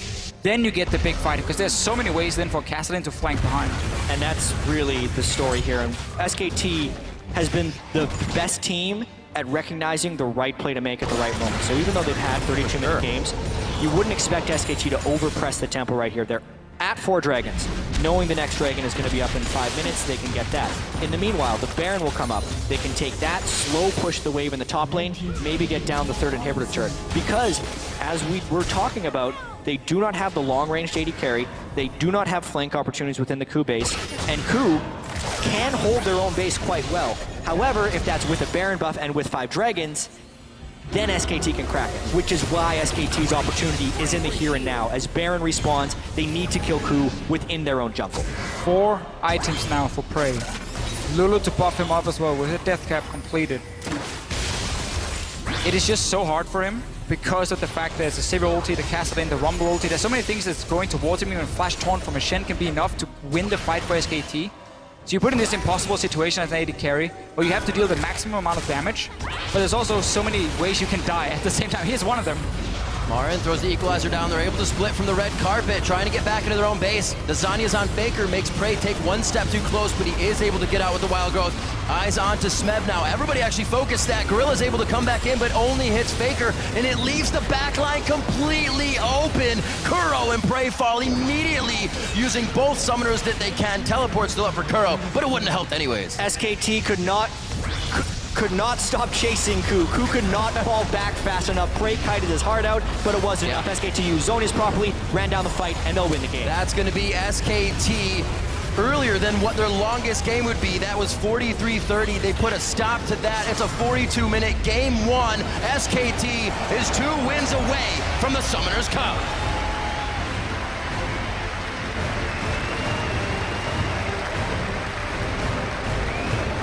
And we just have to look at this early game here. When a Kassadin with no teleport managed to have more of an impact than Koro here on this Lulu, it looked very, very bad for KOO Tigers because Faker just kept roaming between the lanes. And again, whenever I felt there was an opening for the KOO Tigers to do something, they reacted a little bit too slow, maybe a little bit too afraid. They couldn't punish whatever small mistakes were left by SKT. So they never got that chance to really get back in the game. And of course, Marin on this Rumble got completely out of hand. A little bit. That's been a lot of what's plagued KOO Tigers, and why people have been underestimating them is because they don't seem to necessarily win the game through their own accord, but they then punish mistakes. And SKT's been the team that makes the fewest mistakes and then punishes teams that give them openings. KOO has been giving a lot of openings, and this game SKT punished quite well. Amazing play coming out of SKT in the beginning. We saw KOO had a slight lead, But again, what we saw in every game, through groups, through the brackets, that SKT comes back nonetheless. They find a way in, and usually it's a 3-4-man fight. This time it was a teleport to the bot lane. And we didn't even see teleport pressure from Faker. He was clearing his lane, roaming at the appropriate time. They just had knowledge of the map way more than KOO Tigers. And when you run these compositions where it's so much about the AD carries damage, SKT knew that in the pick and ban phase. We talked about it a few times, the Kassadin, Rumble, Sivir, everything that can constantly deal damage to this AD carry and force him to run. So he can't just sit there and spam away with the rockets and take over the game. Prey didn't have the greatest performance. It was very hard for him to do a whole lot. Often it was because he was caught out of position before the fight even started, and then it's tough to do anything. Lead back to Jinx not being played that much in the LCK. Lulu Jinx right now stands at 5-4 in the entire Worlds tournament, so it actually hasn't been that effective. So much of that was Marin's placing the equalizer in places that forced him to run away. And it's not like Marin's equalizers were placed to kill everyone. They, in a sense, were kind of zoning equalizers. I hate it when people use that word. It's like, oh, he missed it. That means it's a zoning equalizer. But these ones actually were, because they were funneling all of KOO Tigers into places where they get hit by Ricochet and they get hit by Faker's Kassadin. Well, what a game one. We're going to shoot it over to the analyst desk now to analyze a bit of that game.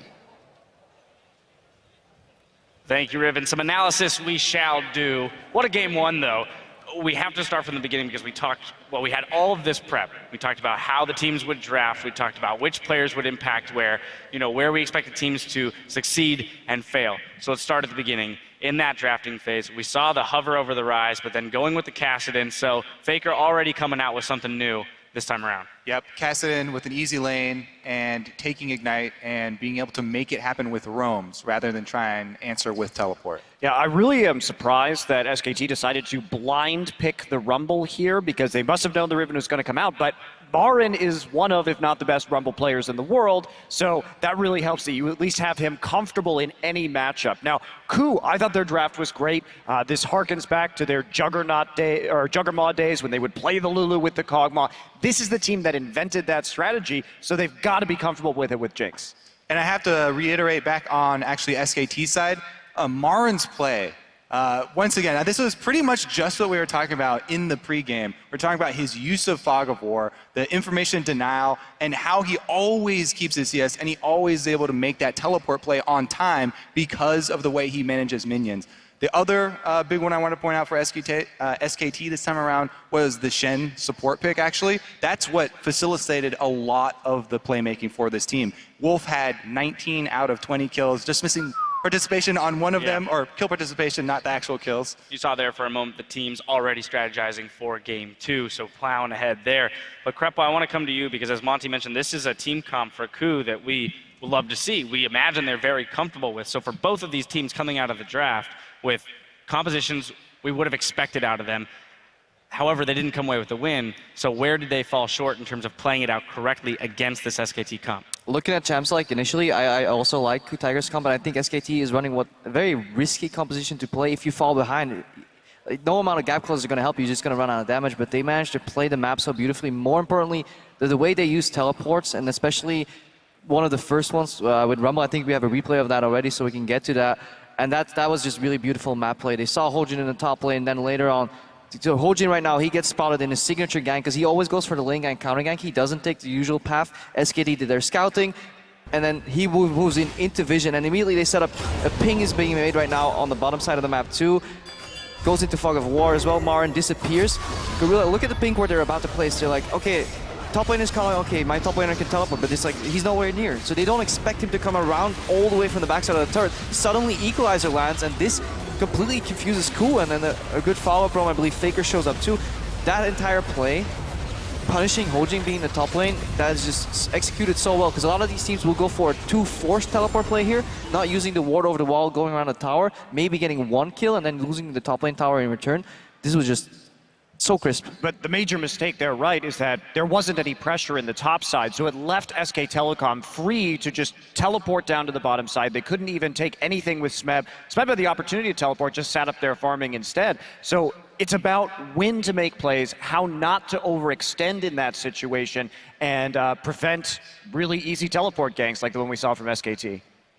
Krepo? Yeah, and then from that point onwards, I love the way SKT, we describe them usually as a split push, 1-3-1, that's all we've been talking. And then they 1-4. Yeah, 1-4, and then they play these really, really nice team fights where they dance on the edge of zones. It's really hard to read unless you've played against really good Riven players. They constantly respect flash stunts, flash knockups, and they dance just at the edge. And then when somebody mispositions, KOO was grouped for a lot of these fights, but being grouped against SKT doesn't really mean grouped at all anymore because they pick up at the sides and they tear you apart. Then you have the zoning equalizers come in, and the pacing and the positioning in these fights was just absolutely beautiful from SKT. It really was, and it was actually a good showing by KOO. They had early momentum, which is difficult for them to get, and then they transitioned into the mid game. We saw so many of these team fights fought around ultimate timers. They weren't even getting kills. There were multiple team fights where you were just fighting for the advantage in cooldowns. Yeah, that 10-minute fight there, as soon as that was over, SKT had a 1K gold lead. But prior to that, entirely even, which is not something we would have expected given the statistics coming in.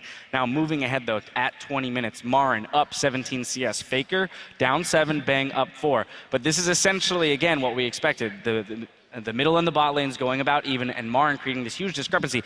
Beyond that CS2, 2 to 3 levels up for the entirety of the game, he really was putting a ton of pressure on the map. So that's why we hit it so hard in the pregame, James. Marin's macro is just, it's really impressive. And I feel like because Smeb has had so many great highlight games leading up to this in the last 2 best-of-5s that they played, a lot of people kind of forgot about the work that Marin puts in. And just SKT, they transition advantages to different sides of the map. So Faker does run a teleport, goes mid, pushes up. That allows him to roam. Suddenly he has a global ulti on the support. He goes top. He solves the Smeb problem for Marin. They don't even have to take him on 1v1. Chunk him out with the ultimate. Smeb's like, okay, what the hell was that? Oh, suddenly Faker's here. Shen teleport. And the KOO Tigers, because they have such a laid-back playstyle very often, they don't have the incentive to really punish those plays. SKT gets too much freedom, and they're finally showing what you do with that freedom against a team like KOO Tigers. Now, finally, I do want to push ahead to our last replay. 32 minutes into the game, mid lane, another 3-0 for SKT. Krepo, I'm going to let you take this one, as I know you love it. Yeah, just like look at what distance. Like Faker knows he can go into that distance, and they all like step back and forth every time until somebody mispositions here. And here, Prey, he gets exhausted. Equalizer comes in, and this is the fight over almost.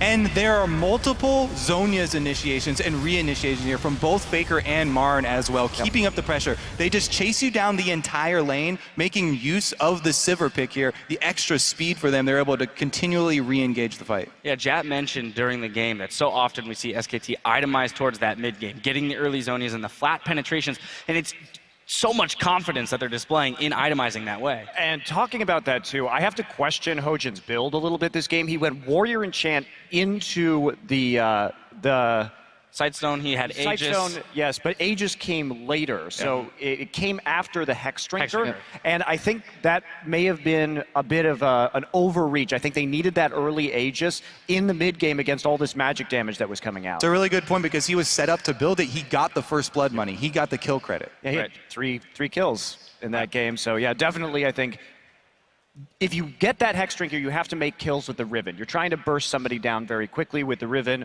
Lee Sin combination. But since that didn't happen and they were more focused around team fighting, I really think having that item earlier may have swung some of those team fights. Opting for the individual play as opposed to the team fighting prowess. Now, of course, throughout the day, we'll be checking in on a few of the viewing parties that have been taking place around the world to celebrate the championship finals. First up, you're going to get a look at fans lining up for a party in Hanoi, Vietnam. And the crowds are fired up in the Rialto Theater rather, in Montreal, Canada as well. That looks like a party, one that I would like to attend. Our friends at KOO have gotten in on the action as well. You're gonna see parties like these all over the place, one of which you're gonna see here in Amersfoort in the Netherlands. It's a nice try. Did I not nail it? You got a smile. Yeah. I can't. Having Krepo on the desk is the worst when it comes to pronouncing anything and European. Every other reason, too. Right, exactly. Yeah, for every other reason. Well, but for now, we're going to step away while the teams prepare for Game 2 between the KOO Tigers and SKT. Don't touch that browser. The 2015 World Championship Finals continue right after this.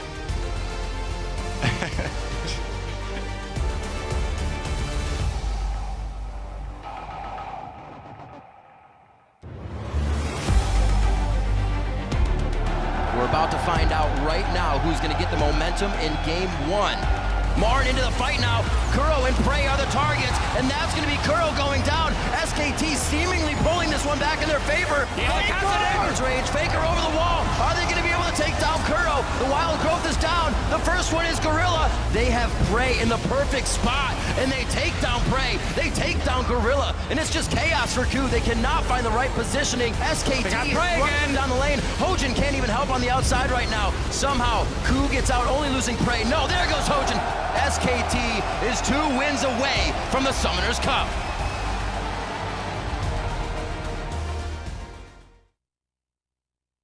No one around right now. He's running away through the wards. Pop, summoner, teleport. Oh no! The double, the stun, the triple. They go. Holy cow! They're all gone. There's no stopping him now.